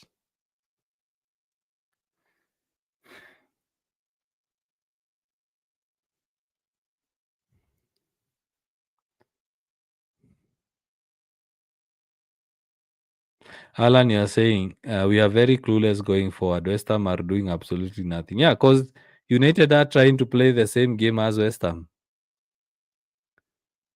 They are trying to play the same game as West Ham, chaotic football instead of possessing. Instead of possessing, keeping possession, United up trying to match up the same. It's like aura for aura. Instead of actually dominating, like when they scored the goal, they were dominating, passing. Mm.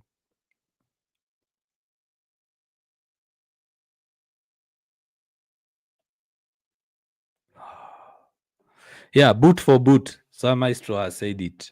Eddie, you are saying gata woi.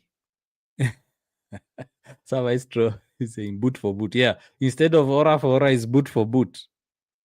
Just keep possession. Keep the ball. Casemiro out to Bruno. Dogu. But there is no one in the center. No one in the center. Ah, this one has died as well. Why is the game pausing? Now I'll be a whole minute behind. Let me just restart the stream. So this has died, the game post.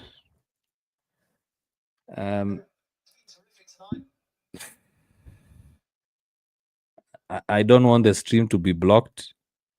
So guys, let me know that you hear the volume from my tablet.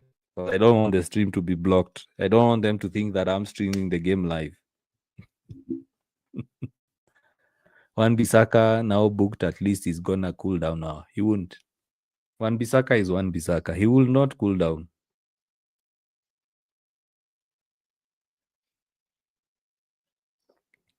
He will not cool down. Wan-Bissaka is just Wan-Bissaka. Yeah, you see what I was saying about Mount? Look at that pass to Mbumo. Mount knows where to pass, when to pass, how to pass. He doesn't rush it. He doesn't keep hold of the ball. Look, simple dribble to Casemiro, back to him. You see? And he's always looking. He's always pre-scanning, pre-scanning. Look, even the player, even Suchek is not willing to go to tackle him because he knows the moment he doesn't occupy that space anymore, Mount will pounce on it. Yeah, United, good play. Keep the ball. Keep it. Keep it, yes. Let those guys work hard for it. Keep passing. Yes, good play. Mazraoui. I'm going to miss Mazraoui when he goes to AFCON. Honestly, I'm going to miss Mazraoui. Dogu to Shaw. Shaw crosses it again. No forward in the penalty spot. Good one, Mazraoui. I told you guys I'm going to miss this guy when he goes to AFCON. Dogu. Bruno Fernandes. There was someone who was keeping count of shots on target. Where is he now? He tells us how many we have.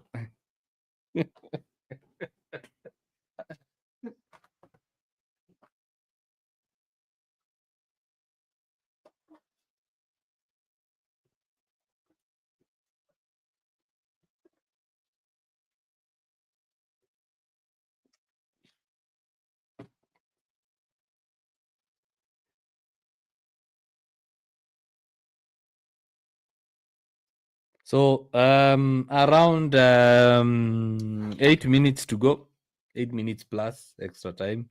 West Ham are still making their changes. Pots coming off. Let me ask you guys something.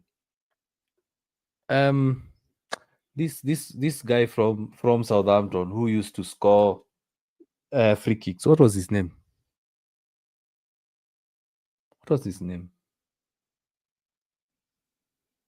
Ward-Prowse. They equalize. Ah, no. Don't tell me they've equalized, man. From the corner.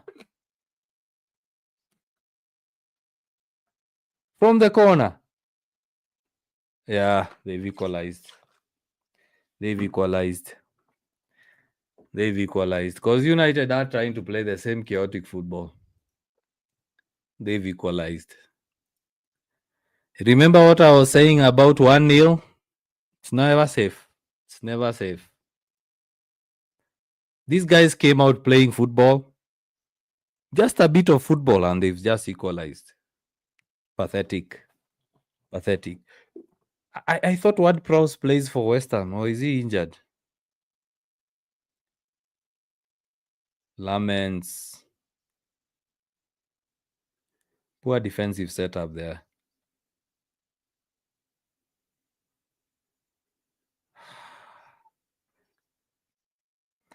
So Prophet, you said 2-1. I also predicted 2-1. Let's see. Let's see whether it happens. But again, United losing concentration when it matters. And these guys have just decided to play football just a bit. Just a bit. And they've scored.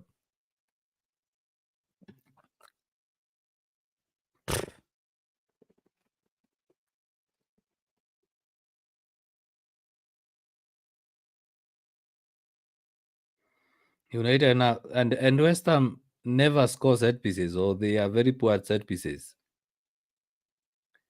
Anyway, whenever subs are made, we lose momentum. So with the that should be a carded offense. That should be a carded offense. Casemiro. Who's that? Ugats. Ugats. What is Ugats doing? And he gets a yellow. Or is it Luke Shaw? Luke Shaw. When will United keep a clean sheet? They'll keep a clean sheet probably in 2030. Ugarte joined and I knew we were going to concede. This is unacceptable. How are we losing points to West Ham? United always do that. When you think United are going to take advantage of a situation, they never. They never ever. Anyway, I had predicted a 2-1. Look, they are also going to concede again. Gerald Bowen. Ooh! Ahmad defense. Almost West Ham scoring a second goal. You see, West Ham have now started playing a bit of football, passing here and there. And United have crumbled. Bruno, very weak there. Very weak from Bruno.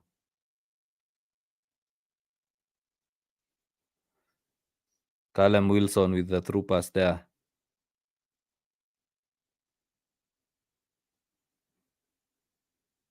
Now United are playing the same way West Ham are playing the first half. Chaotic football. Alan, you're saying Bruno is actually our worst player. I said it. I got a lot of abuse. I said for United to get the next level, we have to get rid of Bruno. We have to get rid of him. For United to actually go the next level, we have to let go of Bruno. Good defending by Ahmad. That was a sure goal. So Maestro, it seems these guys came for a win, not a draw. United hate top four. United for the past 10 years never take advantage. They never take advantage of when opponents drop points. Never. And the other thing you have to realize is whenever teams come to play with United, whether it's home or away, they'll become prime Barcelona or prime Real Madrid.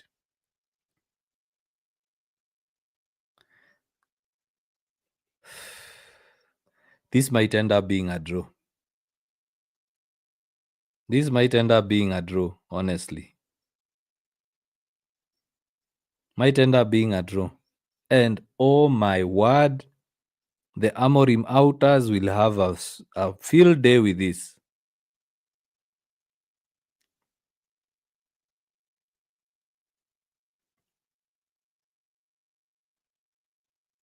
You see? Shot pool and no card.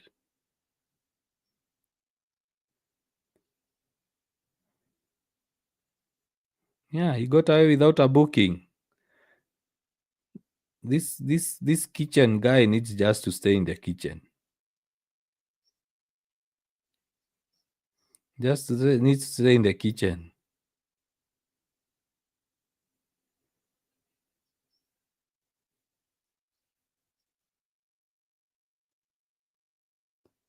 Bruno is starting his antiques, being nowhere and everywhere at the same time. Look, now he's close to Ahmad.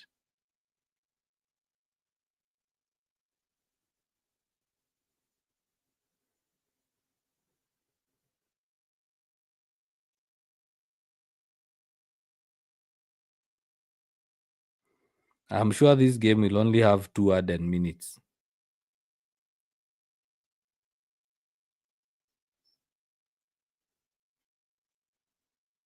Dogu, come on, Dogu.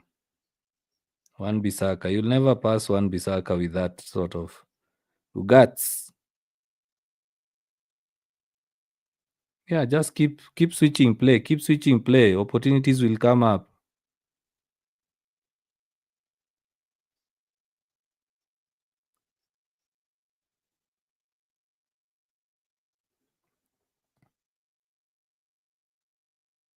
Come on, Dogu. 5 added minutes. No one. Sai Maestro, you're saying we cooked. Remember, I told you 1-0 is not safe. 1-0 is not safe. There you go, 1-1. 5 minutes to go. United don't have an extra. The only attacker who's on the bench is Kobe. He's not even really an attacker. Shea Lacey is the only attacker we have. And it's just a simple lack of concentration. United will never take. United have dropped points to an extent where right now they will have been challenging Arsenal for the title. Dropped points versus Fulham. Dropped points versus Nottingham. Dropped points versus Tottenham. Right now, United will have been among the title challengers up there. Dropped points versus Everton. And here they are dropping points.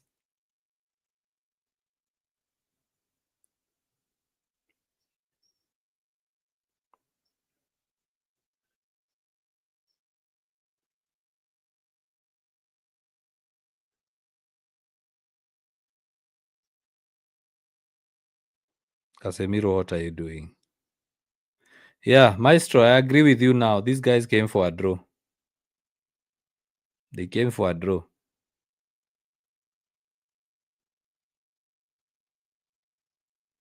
These guys came for a draw.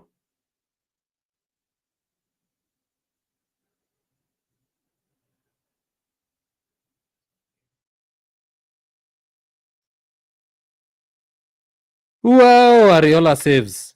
Bruno misses it. United should have a chance to score there. I remember what I said. If West Ham score, if they were to score the first one, if there were any goal, these guys would even get a tank or an Apache helicopter, buses to defend. Buses to defend. And I've even forgotten to add time. I've forgotten to add time. Oh, it's not a corner. Come on, Euro. Ooh, West Ham on the attack. Ooh, West Ham on the attack.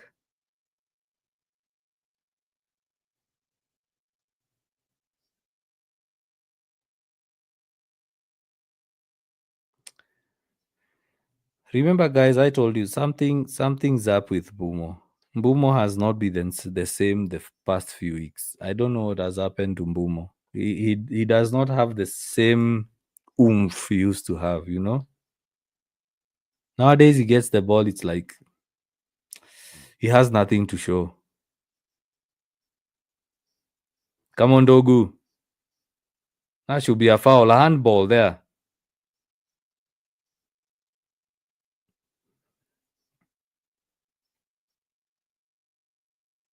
This game is definitely a 1-1 draw. 1-1 draw, guys.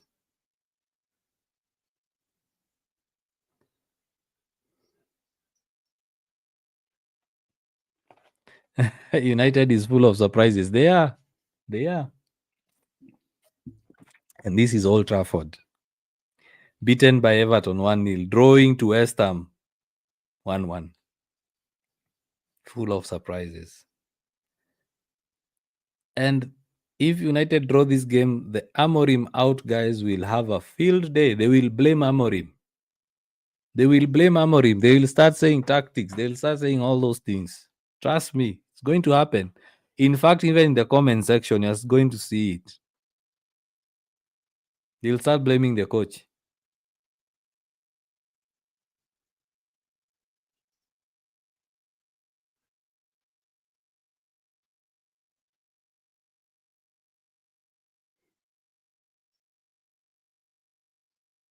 So 1 minute to go. I'm sure the game has ended for you guys. You guys are ahead of me, but I'm sure the game is ending 1-1.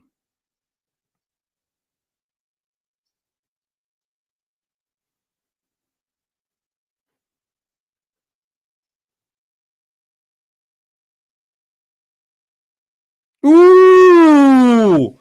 Bruno misses it. Bruno could have won it at the end. Anyway, I think the game's done. I think the game's done. It's 1-1. This has to be 1-1. I think the game's done. The game's done. It's 1-1. Again, same old United. Same old United.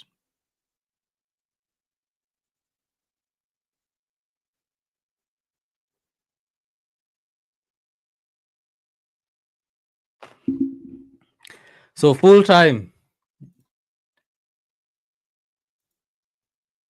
Full time draw at Old Trafford.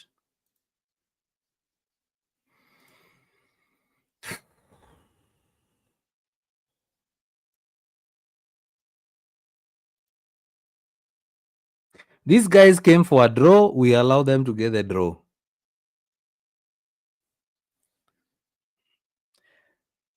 And I'm sure right now everyone is going to say Amorim, Amorim, Amorim. Amorim this, Amorim that. I'm waiting for it in the comment section because I know you guys are going to blame Amorim. I'm very sure you guys are going to blame Amorim. I'm sure a lot of guys will blame Amorim for that. Number one, West Ham came in to play chaotic. These guys were not playing football in the first half. They just came to play chaotic football. United scored. Lack of concentration again.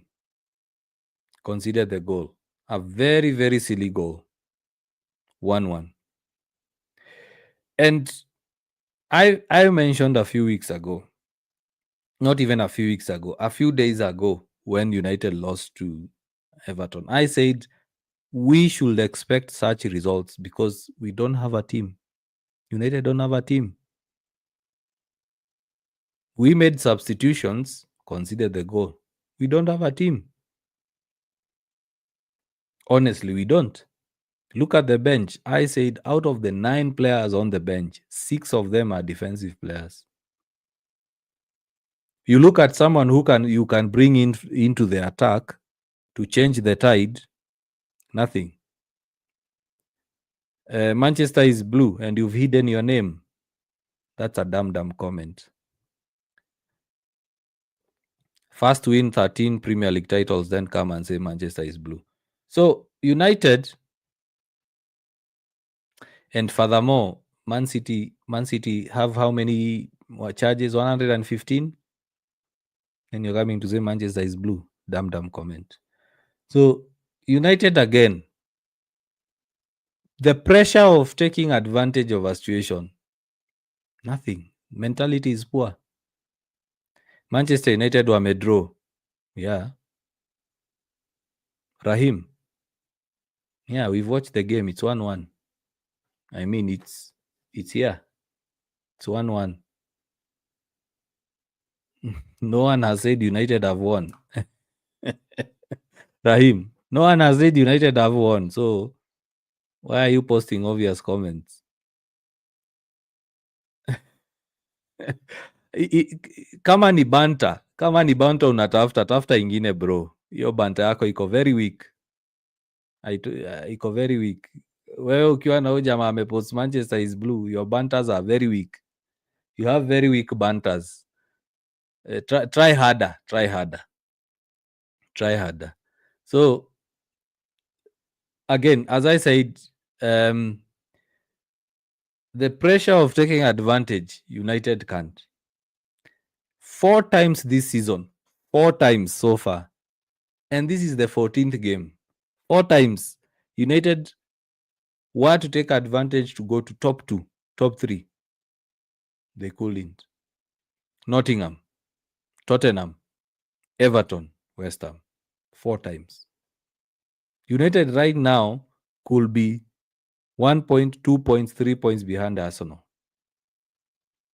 They can't. And you know what, guys? Arsenal winning this league, they will be the worst title-winning team in the history of the Premier League. Because these other teams are jokers. Honestly. Arsenal is the only team that's showing consistency. Man City, pathetic. Liverpool, pathetic. Chelsea, pathetic. Man U, pathetic. So if Arsenal win this league, they are just the best, the best pathetic team among the whole bunch. Let's just be honest. Manu, you are saying, what changes has he done? I knew it. There you go. Right on cue. Amorim out. Right on cue, Amorim out. I expected such things. Because it starts with Dogu. It starts with Shaw, and then we start saying the coach. What options do we have? What options, guys? What options? Let's just be logical for a minute. Taituk, you're saying, I'm tired, man. We can't draw with such a team. I don't even know where the problem is. We don't have a squad. Simple as that. Simple as that. We don't have a squad. United don't have a squad. Of the 9 substitutions, United only had 2 players who can play in attack. And guess who are the 2? Kobe Mainu, Shea Lacy. Come on, guys. Let's just look at that squad. We don't have a Madueke. We don't have a Martinelli. We don't have a Garnacho. We don't have a Rashford. We don't have a Doku. We don't have Foden sitting on the bench waiting to come on. We don't. Let's be realistic, guys. Most of us don't want to be realistic. We don't have a damn squad. In fact, getting a 1-1 draw against West Ham with the squad we have, it's an achievement. Being 7th, let me even check the position United are in right now on the table. United are 8th. Being 8th with this squad full of defenders is an achievement. Playing 8 defenders and they still score against us. Ayatollah, what do you expect? What do you expect? What do you expect? Because you don't have an attacker. It doesn't mean even if you play 11 defenders, you won't concede. The game of football is not won by not conceding. It's won by scoring more. Ayatollah. You win a game of football by scoring more than the opponent. Even if they score 1, you score 2. Like City won 5-4. And they had a lot of attackers on that pitch. Simple as that. What was the need for the subs? Come on, man. Be realistic. Be realistic, man. These guys, they're tired. We say, yes, they have a whole week to train, all that. But playing Premier League football is tiring. The same players are going to play on a Monday night. It's tiring.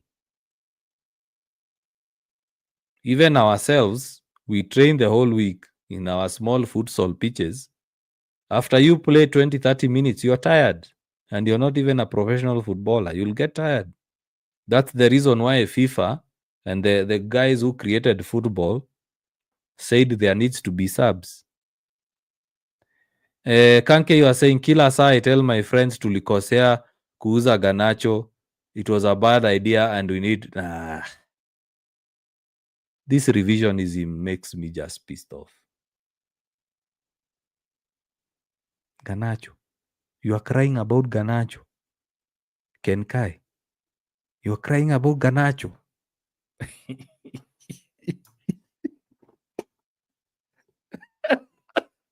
You're crying about Garnacho. Already Chelsea fans are crying about him and you want Garnacho back. Come on, man. You're not serious, man. You're not serious. Garnacho of all people. I would rather play 11 defenders than have Garnacho on that pitch. You're crying about Garnacho.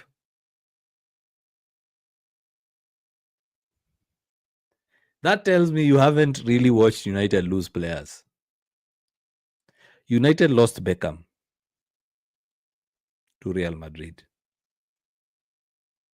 What happened?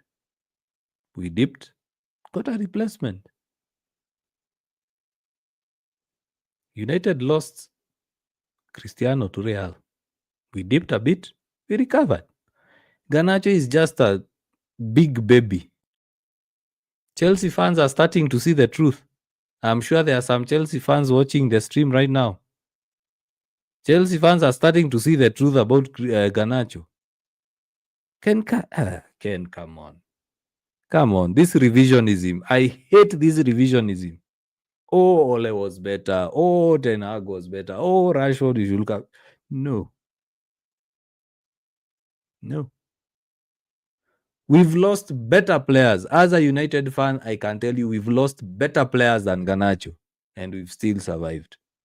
I'm happy that we sold that boy. That boy was just a nuisance. Leaking team lists, leaking news, leaking injury reports, going online to make noise that he's not playing. The same Garnacho complained he didn't play in the Europa League final. He's now sitting on the bench at Chelsea. Remember what he said? I will sit on the bench at United if you don't allow me to go to Chelsea. He goes to Chelsea, he's sitting on the bench.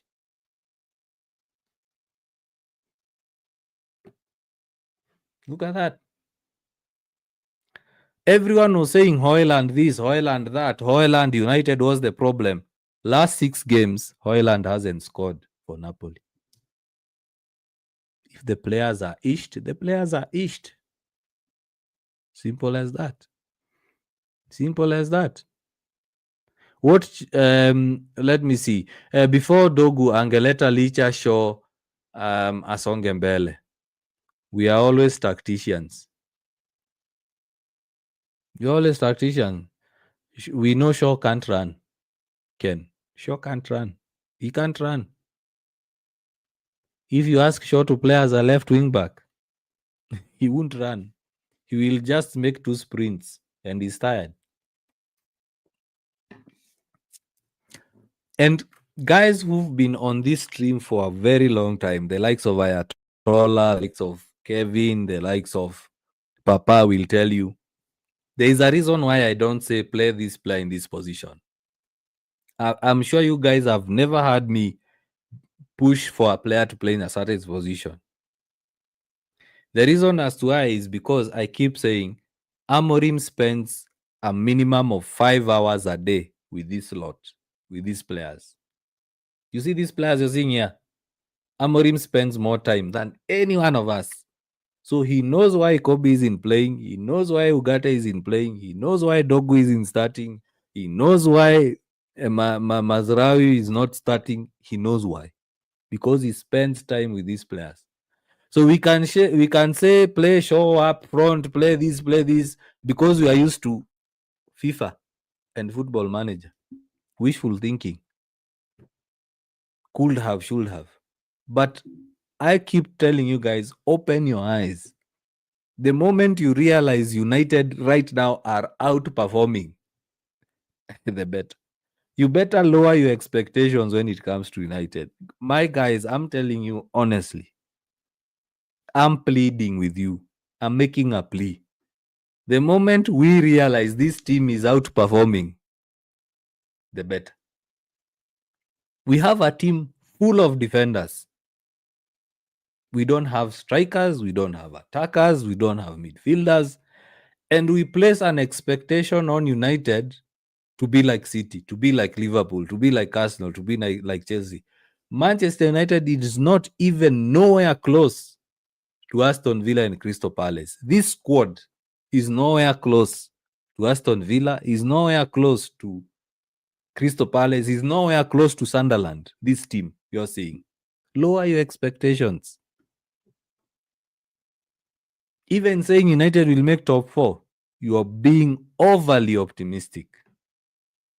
I'm telling you guys the truth. You will not like it for it. You will not like me for it. You will probably unfollow me for it, but I'm telling you the truth. This is a mid-table squad with very good names on the list. Manchester United right now is like someone bragging having a Mercedes, but it's a 1987 Mercedes. And he wants to compare himself with someone who has a 2025 Mercedes. It's someone who has a 1991 BMW trying to compare himself with someone who has a 2025 BMW X8, the latest model. That's what we are doing. Pound for pound, if you take our squad, tabulate it with Arsenal squad, tabulate it with Chelsea squad, Liverpool squad, City squad, pound for pound, we have the worst squad in the top 6. The sooner you guys realize that, the better. Sheshko gets injured. Who's next? Zirkzee. Zirkzee, for crying out loud. Right now, Arsenal can afford to have Gyökeres, a guy who scored 60 plus goals, on the bench. Mikel Merino is the one scoring their goals. Joshua Zirkzee is a 9.5. He's even not a striker. A 9.5 is our next option. If Zirkzee gets injured, who's next? Chido, a 19-year-old. And you want to say we want... Sometimes you guys make me laugh. Honestly. Let's not blame the coach. The players had chances. They didn't utilize them. Bruno, oh my God. Sammy, the moment we let Bruno go, I'm telling you guys, the moment this team lets Bruno go, I love Bruno to bits. Trust me. In fact, this shirt, if I was to print the name on the back, I will have number 8 Bruno. I would have a Bruno shirt or a Bruno photo in the background. But for this team to go to the next level, United need to sell Bruno. They need to let him go. And I keep drawing examples to City, to Liverpool, to Arsenal. Arsenal let go of Ozil. And Ozil was their best attacking player, best attacking output. Right now, you ask Arsenal fans, they are not regretting selling Ozil. They sold Aubameyang, they sold Lacazette. All those players went away. Cazorla, all of them. They were not bad players, but they were not getting them to the level they are right now. So for United to get the next level, Casemiro has to go, Mainu has to go, Bruno has to go. It's painful to hear, but I'm telling you the truth. For United to get the next level, when we started the summer, I said we need a Bruno kind of player. But right now, with Cunha and Bumo, just let Bruno go. Just let Bruno go. Let me read some other comments here. Let me see. Kila saa I tell my friends to likosea kuuza. Okay, I read that. Ayatollah is saying he isn't creating enough. He's so rigid. Some you are saying let's not blame the coach. I think I read that. Sir Maestro is saying, I'm tired of these players. Most are not good enough. And that's the reality. That's the reality. And most United fans don't want to agree to that. Our downfall was Greenwood. We haven't been the same well. You make your bed, you lie in it. That's all I'll say about Greenwood. Official Mamba Boy, you are saying sisi wa Chelsea tuko tu sawa na Garnacho. Trust me. Some of your fans have started to see what you are saying about Garnacho. Garnacho is like Bruno. Garnacho is like Ozil. Garnacho is like who else? They are the players who will be busybodies for like 60 minutes. 60 minutes. And then he does one or two things. You forget the rubbish he did for the past 60 minutes. That's what Garnacho does. That's what Bruno does. But Bruno would have 89 minutes, like the Crystal Palace game. Before the set pieces, he had a rubbish game. Gave the 2 assists. Everyone forgot what Bruno did. Similar with Garnacho. United could not have gotten to the Europa League final because of Garnacho. In the quarterfinals of the Europa League final, Garnacho had 2 one-on-ones. 2. He didn't score. Semi-final, 2. He didn't score. So Chelsea fans, you'll take encouragement from the fact that he assisted, he scored. But when you look at what Estavao is doing, you compare Estavao with Garnacho, you'll realize you got a raw deal with Garnacho.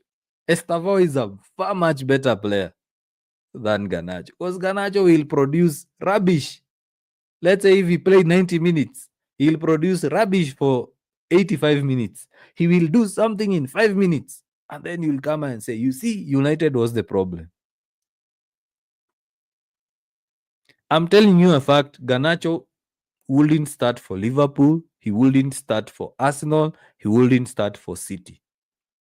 If I'm wrong, tell me in the comment section. Would Garnacho start for Liverpool? Would Garnacho start for Chelsea? For Arsenal? Will he start for City? Let me know in the comment section if you think I'm wrong. Tell me in the comment section. Tevez pained me. Yeah, Tevez was a good player. Man, it's like Amorim is not serious because tell me about the subs. Palmer, which options does he have? Palmer, which options does he have? Let's just be honest. Let me see whether I can share this screen. We look at the bench, the United bench. You tell me which option he has. Let me see whether I can share this. Share screen. Let me see whether I can show this.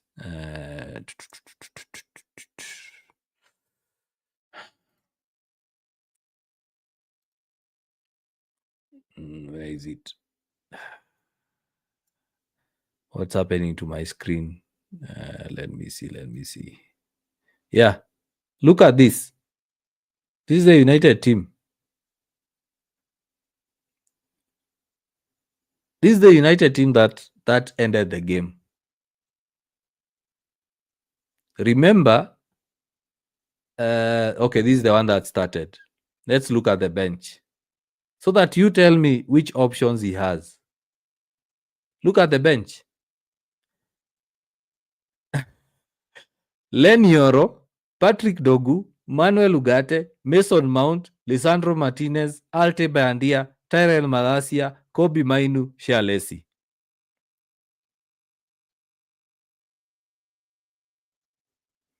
That was United's bench.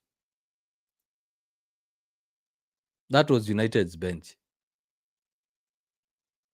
Guys on TikTok, you can't see this because, of course, the screen is different, but I've read the squad.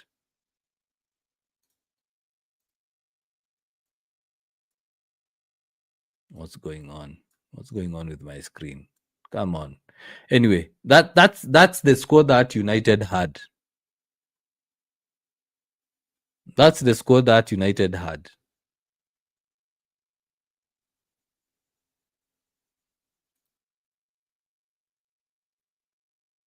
I'll read again for guys on TikTok who didn't see the screen on YouTube. United had Len Yoro, Patrick Dogu, Manuel Ugarte, Mason Mount, Lisandro Martinez, Alte Beandia, Tyrell Malasia, Kobe Mainu Shialesi. And then you're saying the subs. Chalo, you're saying Amorim is useless. Apply for the job. We see whether you'll do a better job, Chalo. Apply for it. Apply for it.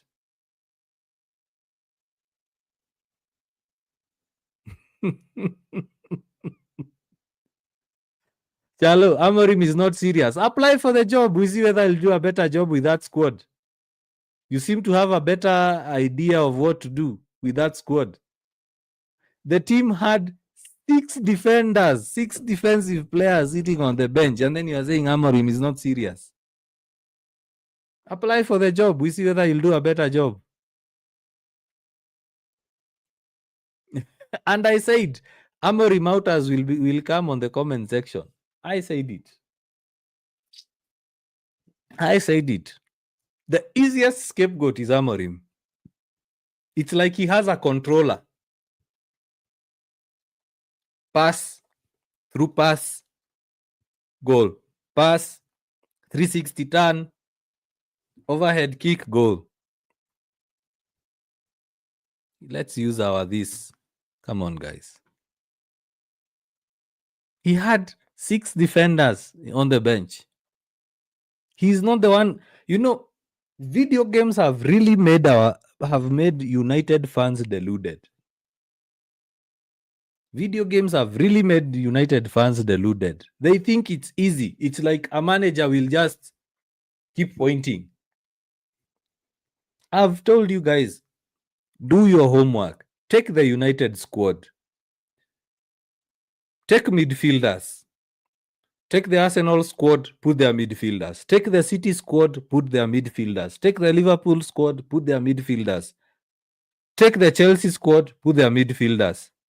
Even the Sunderland squad. Take defenders, same. Strikers, same. Then you want to tell me you're expecting United to challenge for top 4 with that squad? Chelsea have Lavia sitting on the bench. Arsenal have Martinelli sitting on the bench. Eze sometimes is on the bench. Who do United have? Who? Kobe Mainu. You want Kobe Mainu to come and score a hat-trick? City have, sometimes they have Doku. Savinho is sitting on the bench. Reinders sometimes start on the bench. United don't have a squad. Bruno is so pathetic in this Man U team. Some you are saying this Manchester United will be better without. I keep saying that for United to go to the next level, they just need to let Bruno go. Yo, bro, why do you think was the best player today? For me, honestly, Luke Shaw. Luke Shaw was our best player. Luke Shaw was our best player. Luke Shaw and Dalot, they played a good game.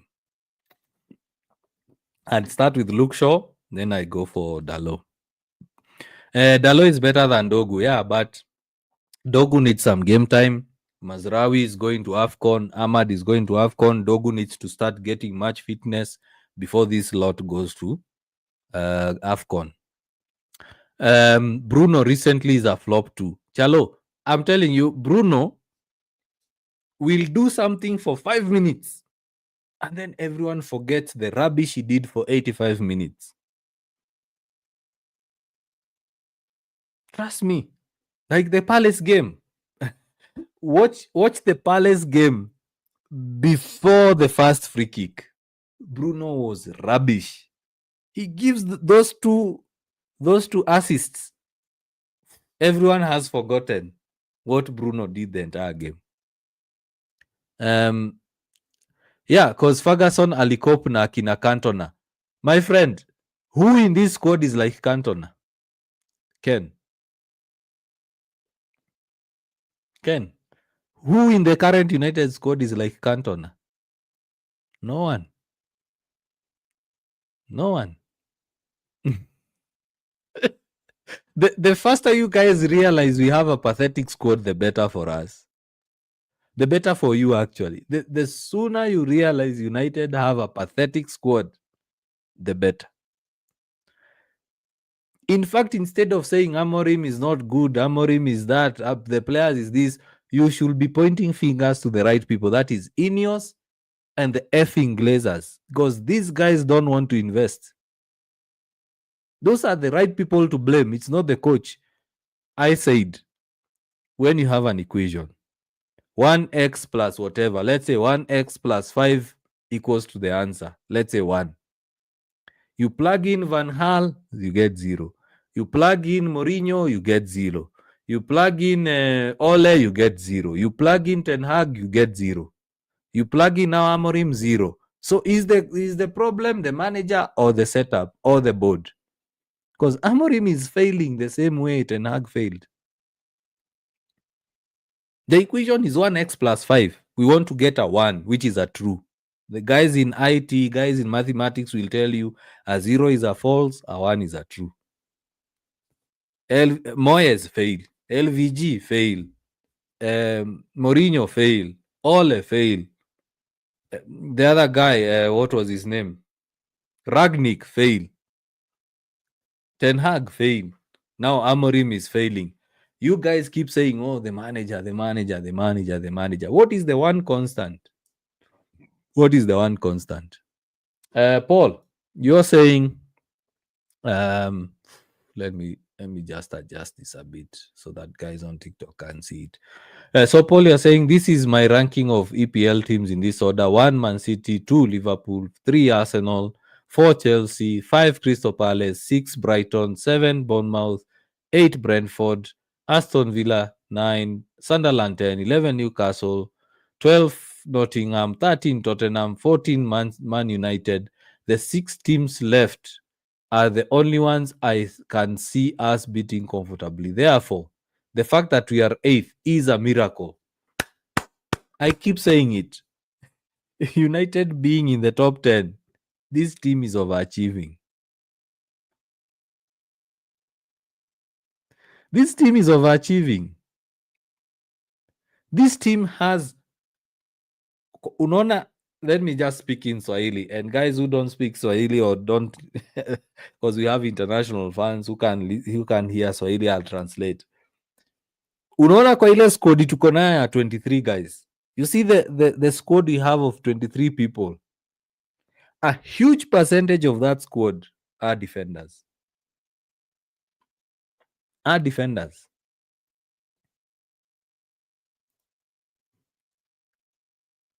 And I want you guys, especially on TikTok, to read that comment by Paul Gadi. The biggest majority, the majority of the players we have in the registered squad of 23 are defenders. Do you know how many forwards are registered by United? 3. Seshko, Zaxi, Chido. And Chido is not registered as what we call registered. He can play because he's an under 18, under 21.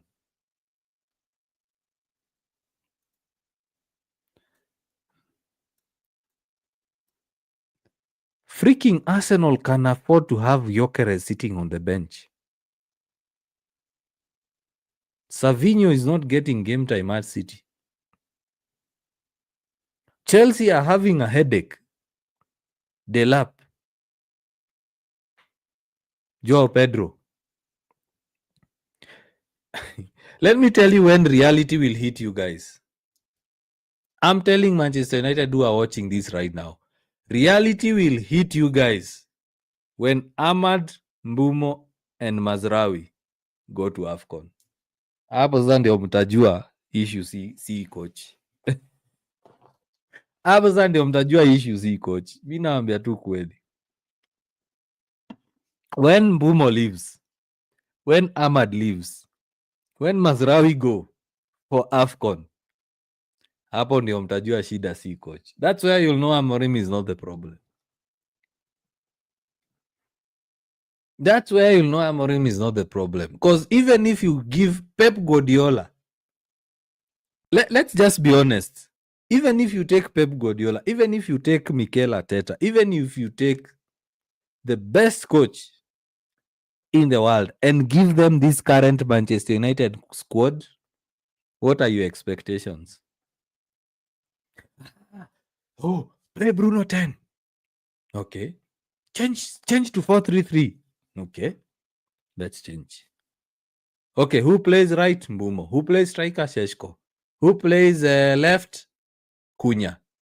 But you said you wanted Bruno to play as a 10.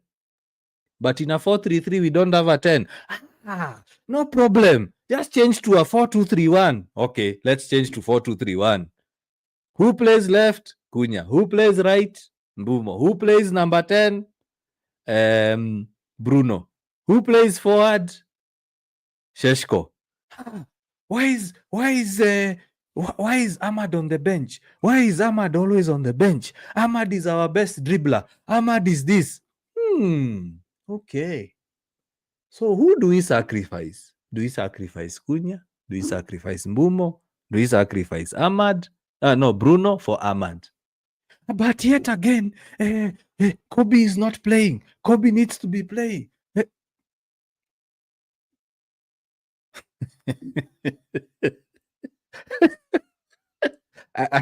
Look at that situation, guys. Look at that situation. Oh, Kobe is not playing. Okay, we need to play Bruno as a 10. Okay, drop Cunha, play Bruno as a 10. Cunha, we bought Cunha for 65 million from Wolves. He shouldn't be a flop. He should be playing. Who do we play then? Okay, Mbumo, just sit on the bench. Mbumo is our top scorer. Mbumo should be playing. Mbumo plays better. Okay. Then who do we sacrifice? Sheshko, stay on the bench. So Bruno plays 10, Cunha plays 10, Mbumo plays forward. You see, we need a forward. The forward should be playing. Sheshko is our forward. We bought him for 90 million. Why is he not playing? Am I lying? Guys, am I lying?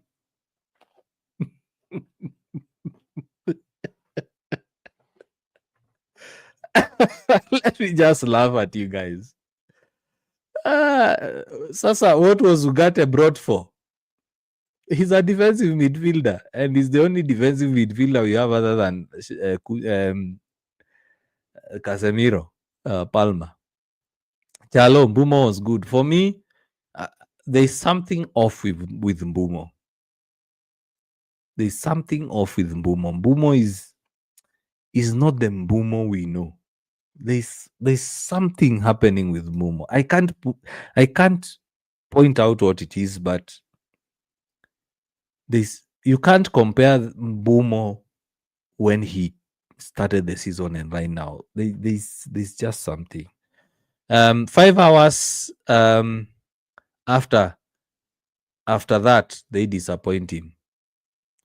Let me see. Let's forget European. I posted a video saying forget about top 4, and I actually got a lot of dislikes for it. But now you guys are starting to see it.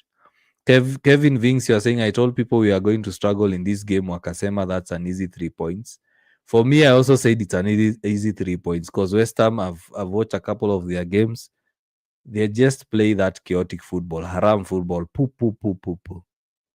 Does the age matter? Chido and Yamal. That is Party. You think Yamal can perform in the Premier League? You think Yamal can perform in the Premier League? My friend, it seems you don't know what the Premier League is. Yamal in the Premier League. That guy will not play any football. Those fancy tricks he does in La Liga. No, look at Anthony. Anthony at Netherlands, he was the best winger in Netherlands. He was the best winger in Europe. Came to Premier League, couldn't do anything because he was expecting players will give him space to do those fancy footwork. He went to La Liga, all of a sudden he's a goat. The stupid things he used to do at Ajax is now doing them at La Liga, and everyone is like, United are the problem. Yamal, you think Yamal will perform in the Premier League? Look at Rashford. Rashford is not even dribbling in La Liga, and he's having a good game. You can't compare La Liga to Premier League, buana. Hey, those are two different leagues. Look at even what's his name? This Liverpool player who went to Bayern. He went there, he's scoring goals. He's like, hey. In fact, he did an interview. What is his name? Guys, tell me in the comment section. What is his name? This Liverpool winger who went to Bayern. In fact, he did an interview. He's like, I'm being given a lot of space. Is this how you defend in Bundesliga? The Premier League only get this much space. Lamine Yamal will get that ball. Enzo Fernandez will come and kick him, elbow him. Caicedo will come and blow away his ankles. Then kidogo you hear he has an Achilles injury. He has a torn tendon. Imagine Yamal coming to dribble versus Saliba. Yamal is playing versus Bruno Guimaraes. Come on. Chido was scoring 4-5 goals in the academy. He came to the Premier League. He couldn't even shoot at goal. There is a game Chido scored like 5 goals in the academy. What did he do in the Premier League? Nothing. Absolutely nothing. So, Party Pros, La Liga is, in fact, right now, La Liga is struggling. That's why you find Premier League teams are beating La Liga teams. Ayatollah is saying, anyone hoping Amorim will give the youth a chance should forget. Watch my video about what Amorim is doing. Bringing the youth to this squad, you are just killing them. We keep saying bringing the youth. In fact, allow me, guys, to have this discussion right now. Since Fergie left, name one youth player that is playing right now for United. I'm waiting. Since Fergie left, all coaches before Amorim who are playing the youth. Name one youth player from the academy that is playing for United right now. I'll actually scroll down on the comments. Ayatollah, I'm waiting for you. Yeah, Luis Diaz is the winger I'm saying. Dolphin, it's good to see you. I wrote your name and I think the sticky note fell. You are saying we are flipping Isht. Yeah. Ayatollah, I'm waiting for your response. Name one academy player that is playing for Manchester United right now after Fergie's time. I'm waiting. Anyone else in the comment, anyone else who's watching. We keep saying playing the youth, playing the youth, playing the youth. Name one academy player since Fergie left who is still at the squad right now. And when you are mentioning them, tell me how many are successful right now. Since Fergie left till now. I'm waiting for the comments. Facebook, Twitter. Sorry, not Twitter. Facebook, YouTube, Kik, TikTok. I'm waiting for the comments. Give me even one. One is even an easy question. Let me make it even easier. 5 players in the current United squad that were academy graduates in the regimes past Ferguson. I'll in fact get a mint as I'm waiting for you to Google.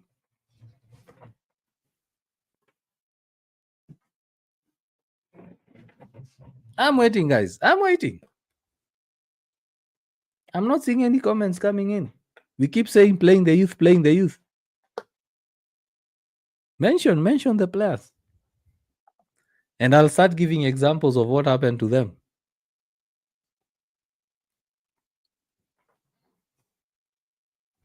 I'll start giving examples. During Van Gaal days, there was McNair, Jesse Lingard. All those players, where are they now? Wilkin, where are they now? The Keane brothers, where are they now? Where are they? Are they playing for United? No. In fact, since Ole days, the only academy player we have featuring for the team is Kobbie Mainoo.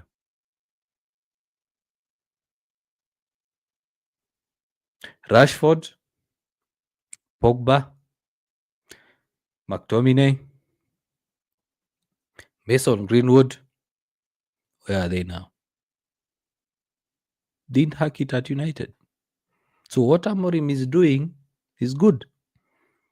I don't care about that record about we have to have an academy player in the squad, because in the recent past, United have not had a good academy output. The players that were being signed by the academy were not good enough. Right now, we are starting to have good players. For example, Dabo, Orozco, JJ Gabriel, Chido Obi Martin, Aiden Heaven, Shea Lacy, Harry Amas, Radek Vitek. Those are now good academy players that you send out on loan. Like next season, Radek Vitek and Harry Amas will definitely play for United. So don't fall for this online narrative that Amorim is not good enough because he's not playing academy graduates. We don't have academy graduates. We don't. Kobbie has been awful since the Euros. And none of you want to admit that. Even before Ten Hag was sacked, Kobbie was out of form.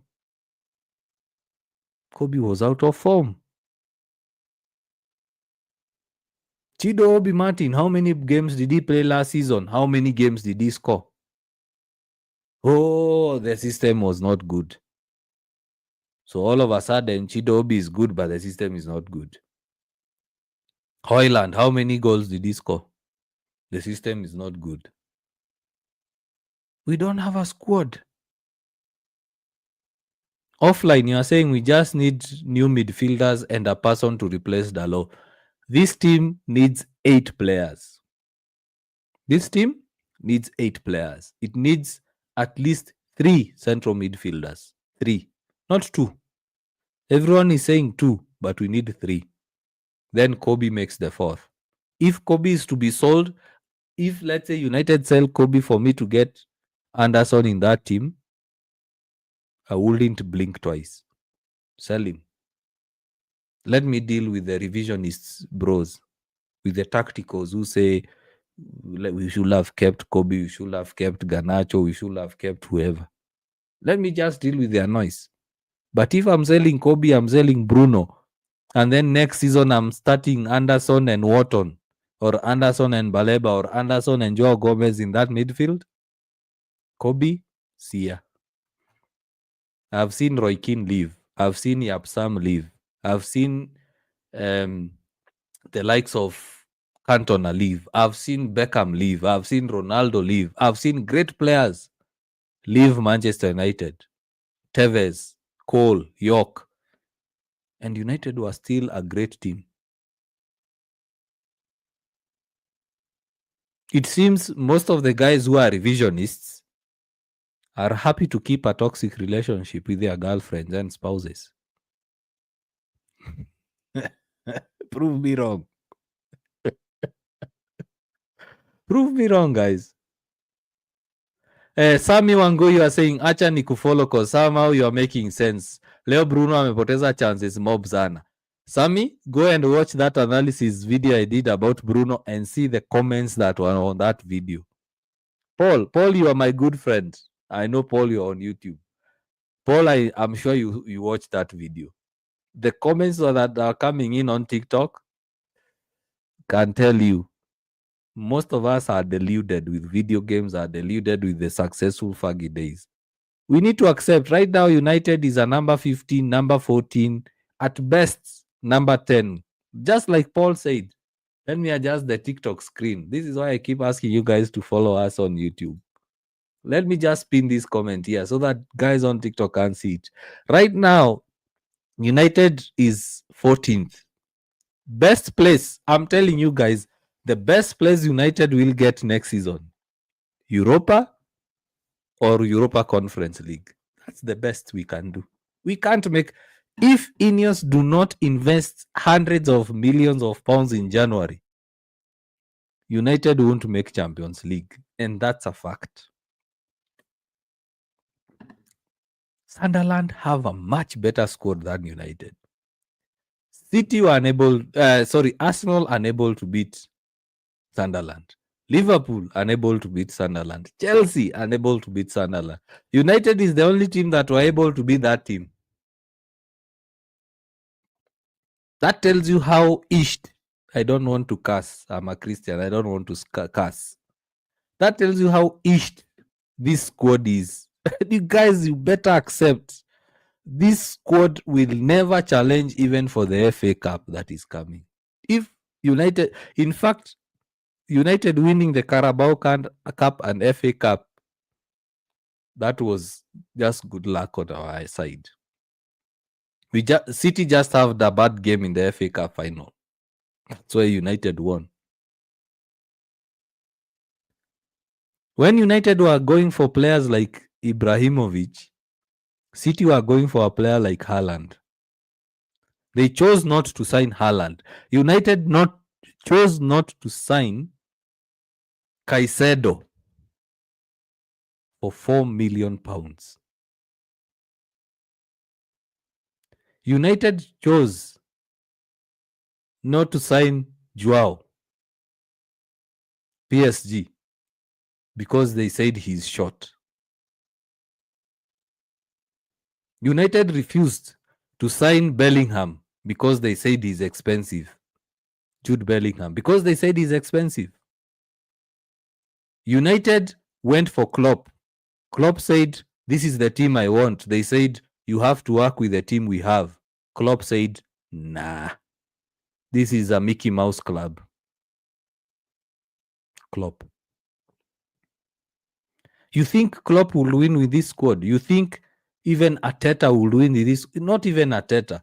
Guys keep saying Araola. Guys keep saying Glasner. United beat Glasner.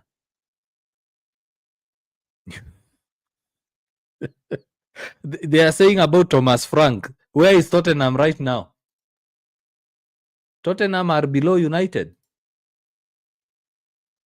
Tottenham are 11th. United are 8th. You think even Zidane will... Let me tell you, you guys are saying Saka Amorim. Which manager will accept to come and work with this squad? Let's just be realistic. Mongori Finest, you're saying this squad is awful. Now you're seeing the truth.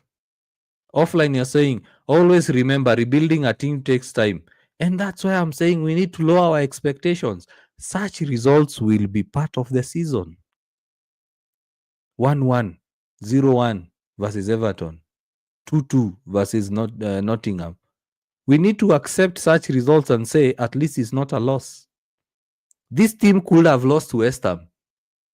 I'm looking at the head-to-head record right now on FootMob.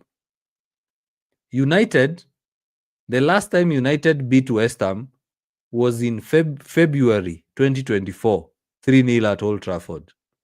Before that, United lost home and away in 2023 to West Ham. 1-0, 2-0. West Ham beat United October 2024 return leg 2-1. West Ham beat United in the Premier League May 11th 2-0.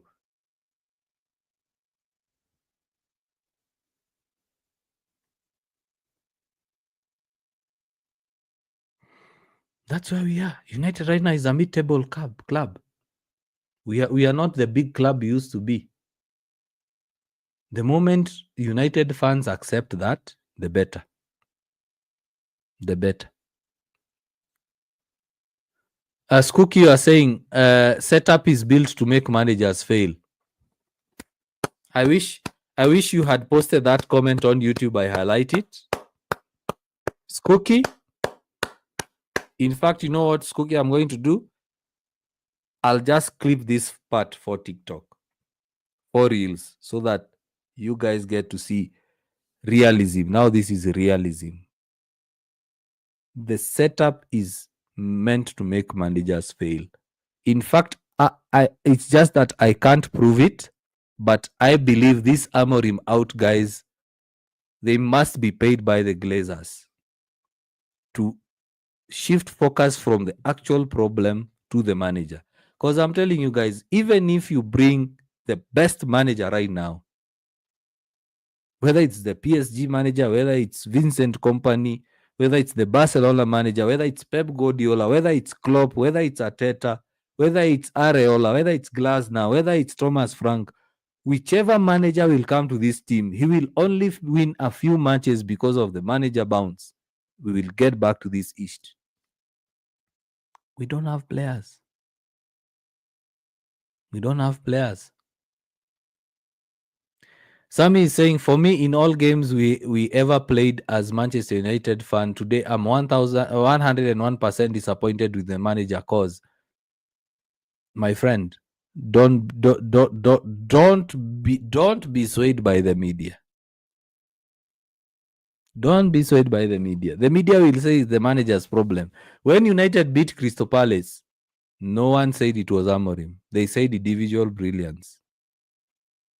When United lose, it's the manager. When United win, it's the players. How many times have you heard that narrative? LVG, we say the football is slow, the football is boring. Mourinho, too defensive. Ole, PE teacher, no tactics. Ten Hag, he should change his ways, play to the strengths of the player. Kidogo, after some while, we started saying he has no clue. He's depending on individual brilliance. He's depending on Bruno. Amorim, we are glad you have a coach who has a philosophy. He has a way of playing. Right now, we are saying Amorim is bad. Ten Hag won trophies. He won the league. LVG won the league. Ole won the league. Mourinho won the league. Ten Hag won the league. Before they came to United, all of a sudden, the manager is the problem. Klopp, successful at BVB, came to Liverpool, won the league. Pep, successful at Barca, Bayern, came to City, won the league. Mancini at City beat Fergie.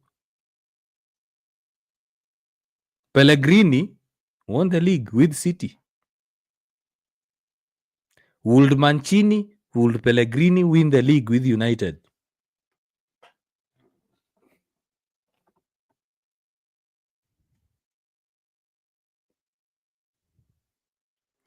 Joe 118, you are saying thank you for backing Amorim. I said I will die on that hill. I will die on that hill. For me, Amorim is the best manager post Fergie. Because he's changing the atmosphere of the club. These players, you saw them, the first half. All of them were tracking back, defending. It's just a loss of concentration for the equalizer. Just a loss. He doesn't have players.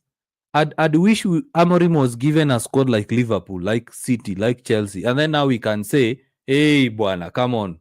We've given you strikers, we've given you wingers, we've given you midfielders, we've given you goalkeepers. James Trafford wants a transfer in January because of Donnarumma. Who's our second keeper? Alte Bandia. Alte freaking Bandia. He's our second keeper. Tom Heaton is our third keeper. Look at Arsenal. Who's their second keeper? Kepa. Kepa is their second keeper. Arsenal are affording to have Gyökeres sitting on the bench. Arsenal are affording to have Eze sitting on the bench, Martinelli sitting on the bench. Right now, if Saka gets injured, like right now, one of their defenders is injured. I keep confusing between Saliba and Migalaes. Mosquera has come on, is like, no problem.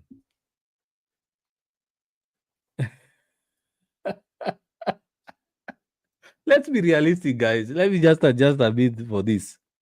Paul, you are saying at Simoninski, when do you think we will hear a Champions League anthem at Old Trafford again? 2028. 2028. That's the next time Paul will hear about the Champions League anthem at United. 2028. United need at least 8 players to become a serious team. Mongori, you are saying don't blame the manager. Slot has full but struggling.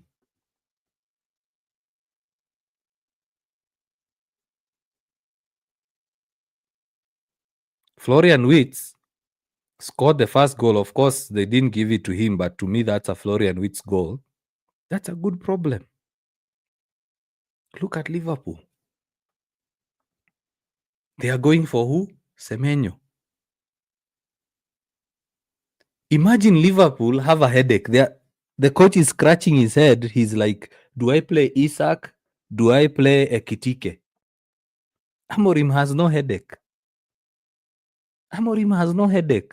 The headache he has is, oh my God, Sheshko is injured. Who's going to play?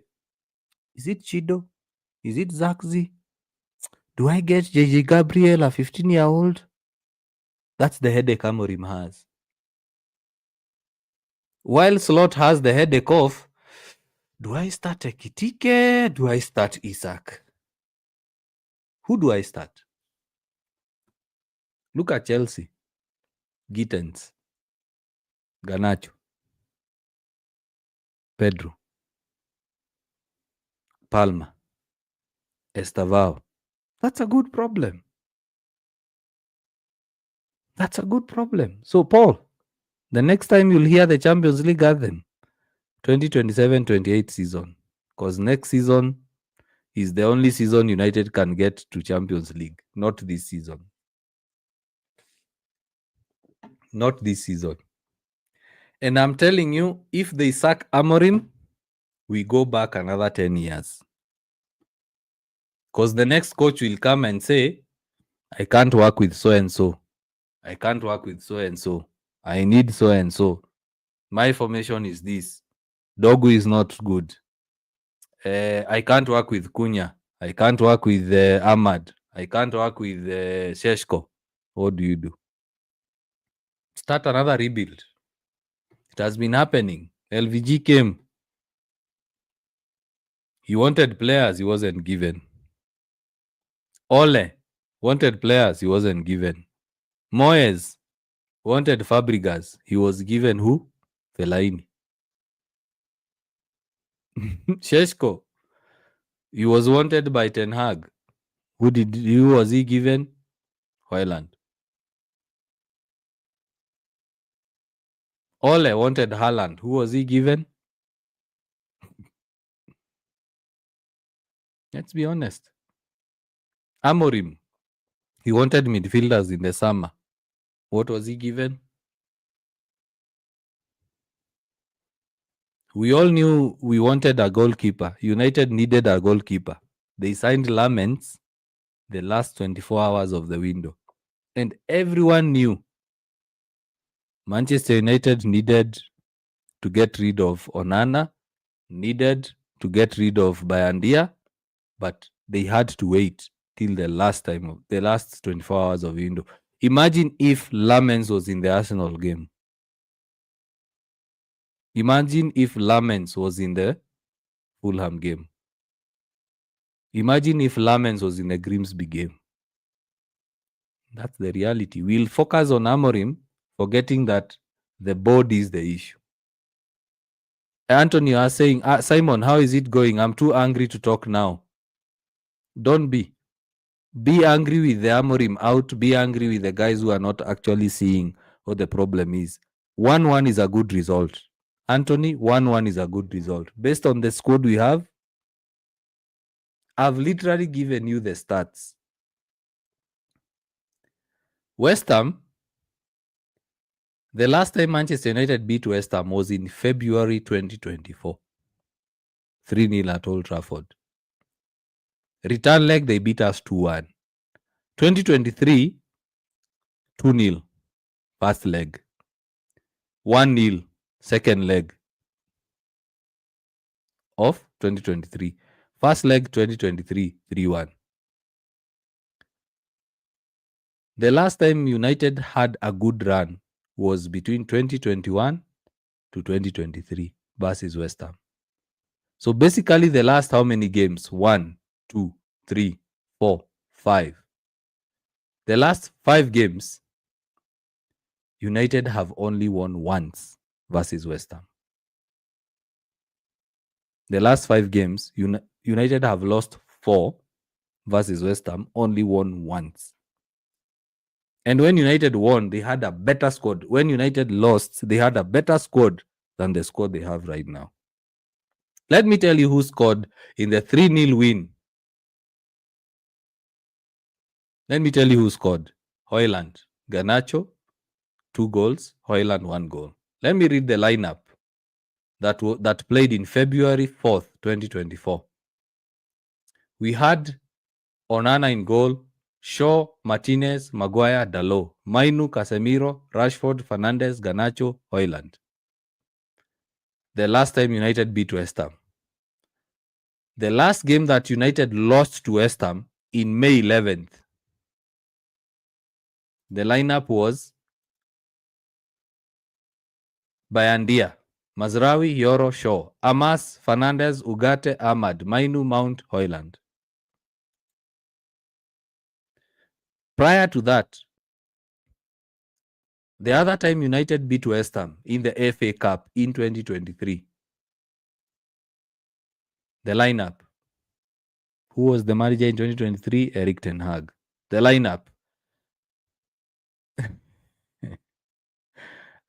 Why is it not loading? I want to read these stats for you guys. When United beat, prior to the 3-0 win, United had lost 2 games to West Ham. The lineup. So that you see how pathetic the squad has been over the years.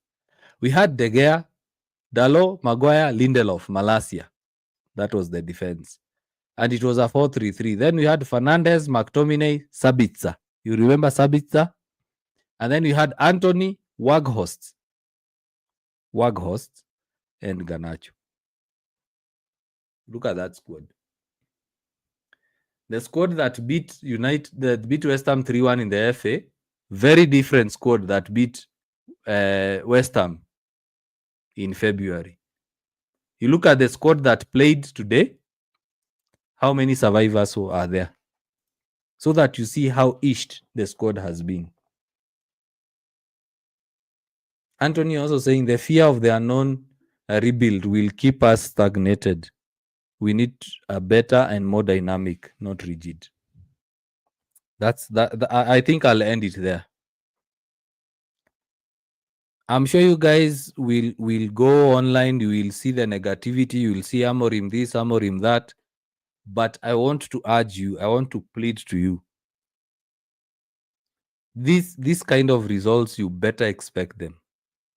I keep telling guys, even my colleagues, when United win, be shocked. When United lose or draw, don't be shocked. Flip the script. And this league this season is just pathetic. In fact, I've just said, Arsenal, if Arsenal win this league, they'll be the worst PL winners in the history of PL. Because all other teams are ished. Look at the difference between 2nd place and 12th place. Cyrus K, you are saying today's subs changed everything. Because those are the options he has. As I said, we don't have a Madueke sitting on the bench. We don't have an Eze sitting on the bench. We don't have a Martinelli sitting on the bench. We don't have an Estavao sitting on the bench. We don't have a Doku sitting on the bench. We don't have a Joao Pedro sitting on the bench. We don't have an Ekitike sitting on the bench. Look at the top 6 teams and the squad options they have. Sunderland, Aston Villa, Crystal Palace, Nottingham Forest. Which other team can I mention? All those teams have better squad options than United. Amorim, today we started with 6 defensive players on the bench. Out of the players on the bench, the 9 players on the bench, 6 of them are defensive players. A goalkeeper,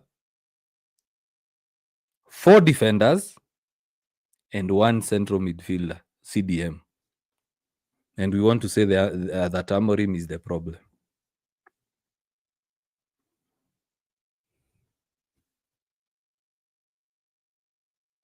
I've been a United fan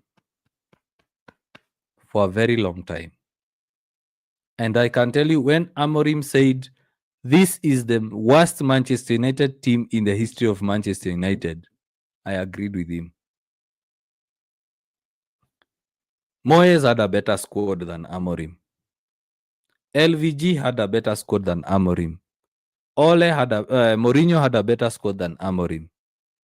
Ole had a better score than Amorim. Ragnick had a better score than Amorim. Erik ten Hag had a better score than Amorim. Now, look at this. LVG had a worse squad than Moyes. Mourinho had a worse squad than LVG. Ole had a worse squad than Mourinho.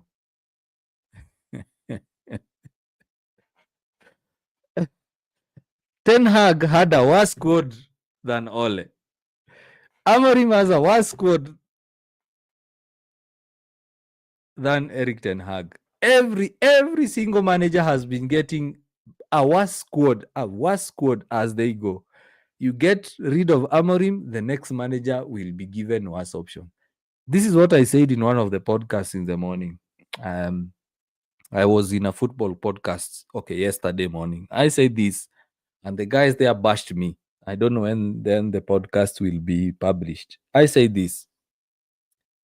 My worry is United getting someone like Gallagher, Conor Gallagher in January, because it means Ineos will go for someone like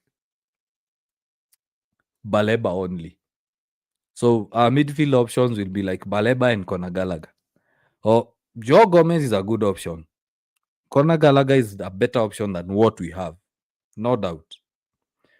But if they buy one of those two, they will not buy Anderson and Wharton in summer.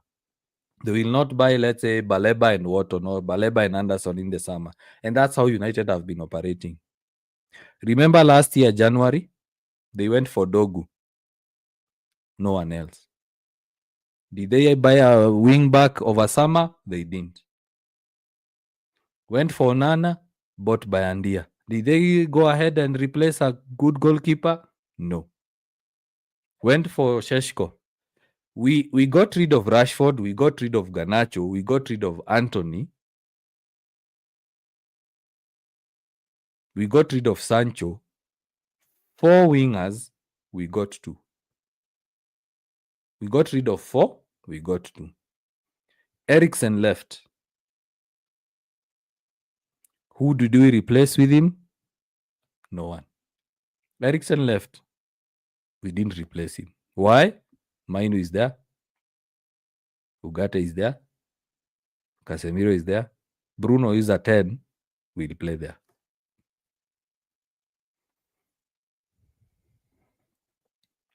So MC Regan, you're asking, what's the main problem with United? It starts with the head. It starts with the ownership. And that's what I was just mentioning. City want to invest millions in January. Do you know who they are going for? Elliot Anderson. Look at City's midfield. Rodri is there. Reinders is there. Calvin Phillips. You remember Calvin Phillips? He's still at City. Who are they going for? Jack Grealish is on loan. He's not sold. He's on loan. They are now going for Elliot Anderson. Look at Chelsea. How many midfielders are not getting chances? What are United saying? We won't buy a midfielder in January. We want to wait till summer.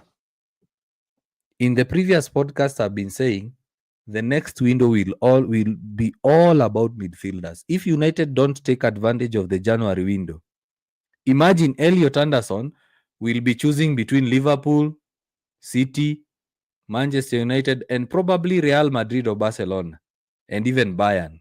Who do you think he will choose? Who do you think he will choose? Right now, Bayern. Yesterday, there are reports that Bayern are going for Baleba. Bayern are going for Baleba. Wharton has said, if you don't have Champions League football, I ain't coming. What did United do in the summer? Drag their feet. Went for Baleba in the final week. They are told 120 million. They're like, we'll wait till next summer. Next summer is here. Bayern are in for Baleba.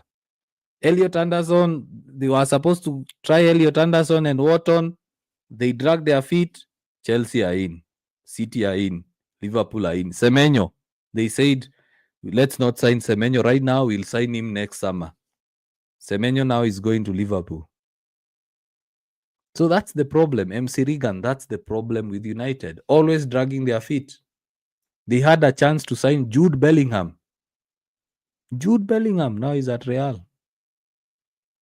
They had a chance to sign Caicedo before he went to Brighton, before he went to Chelsea. What did they do? Drag their feet. Declan Rice wanted to come to United. What did they do? Drag their feet. Why? 100 million. Harry Kane wanted to come to United from Tottenham. They were told 100 million. What did they do? It's too expensive.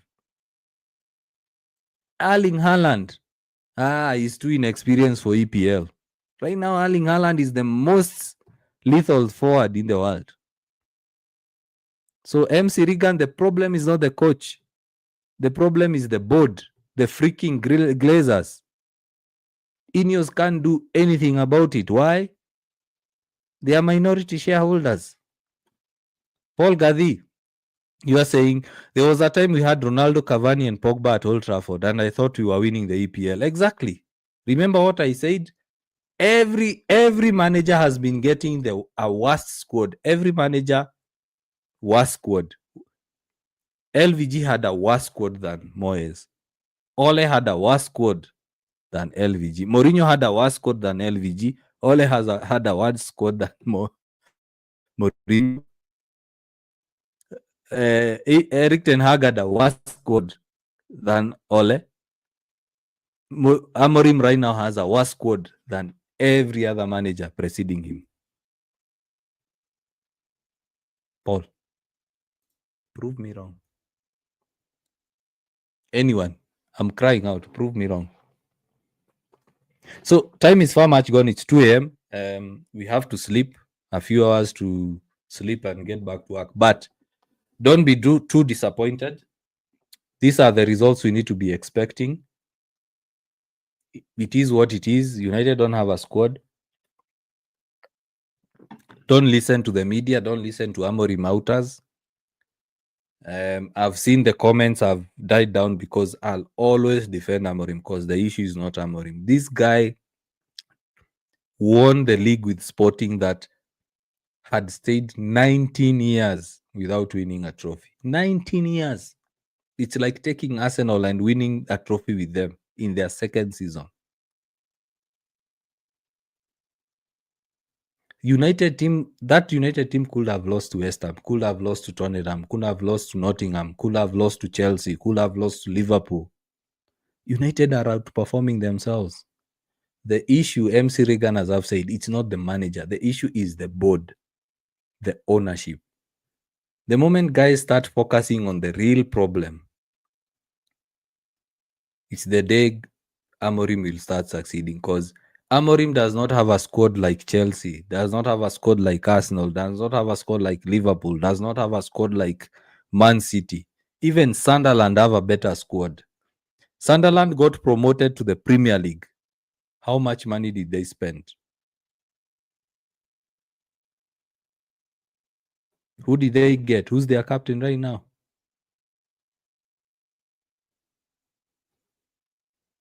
City bought Ryan Chaki. They didn't need him, but they bought him.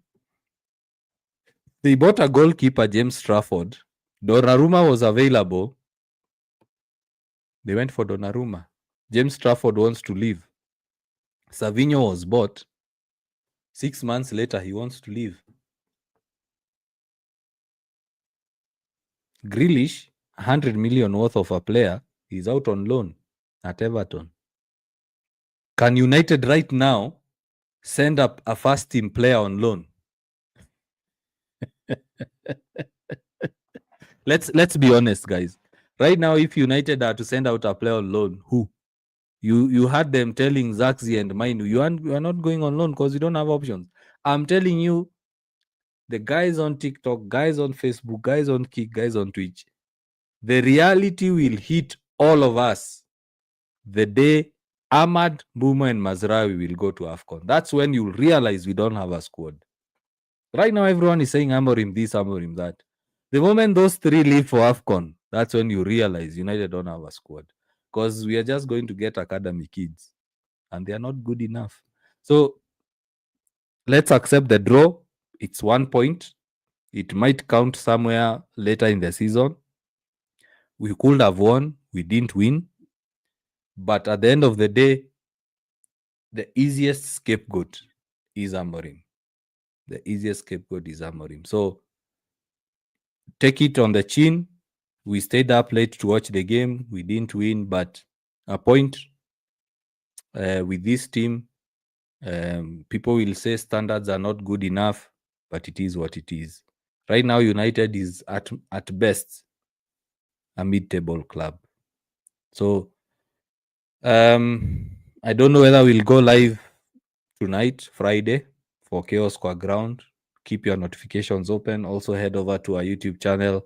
We've hit 341 subscribers. We want to get to 500 subscribers, guys. We want to get 500. And in case you haven't noticed, you are on TikTok, I can't be able to display your comments on screen. Paul Gadi is getting his comments because we changed the setup. So, guys, please take it on the chin. It's football. At the end of the day, it's entertainment. Don't fall for the media negativity about Amorim, because right now I know on X is Amorim out, Amorim out. So I hope to see you for the UKG Chaos Square Ground at 8 p.m. Tonight. That is Friday. So cheers, guys, and God bless. Bye-bye.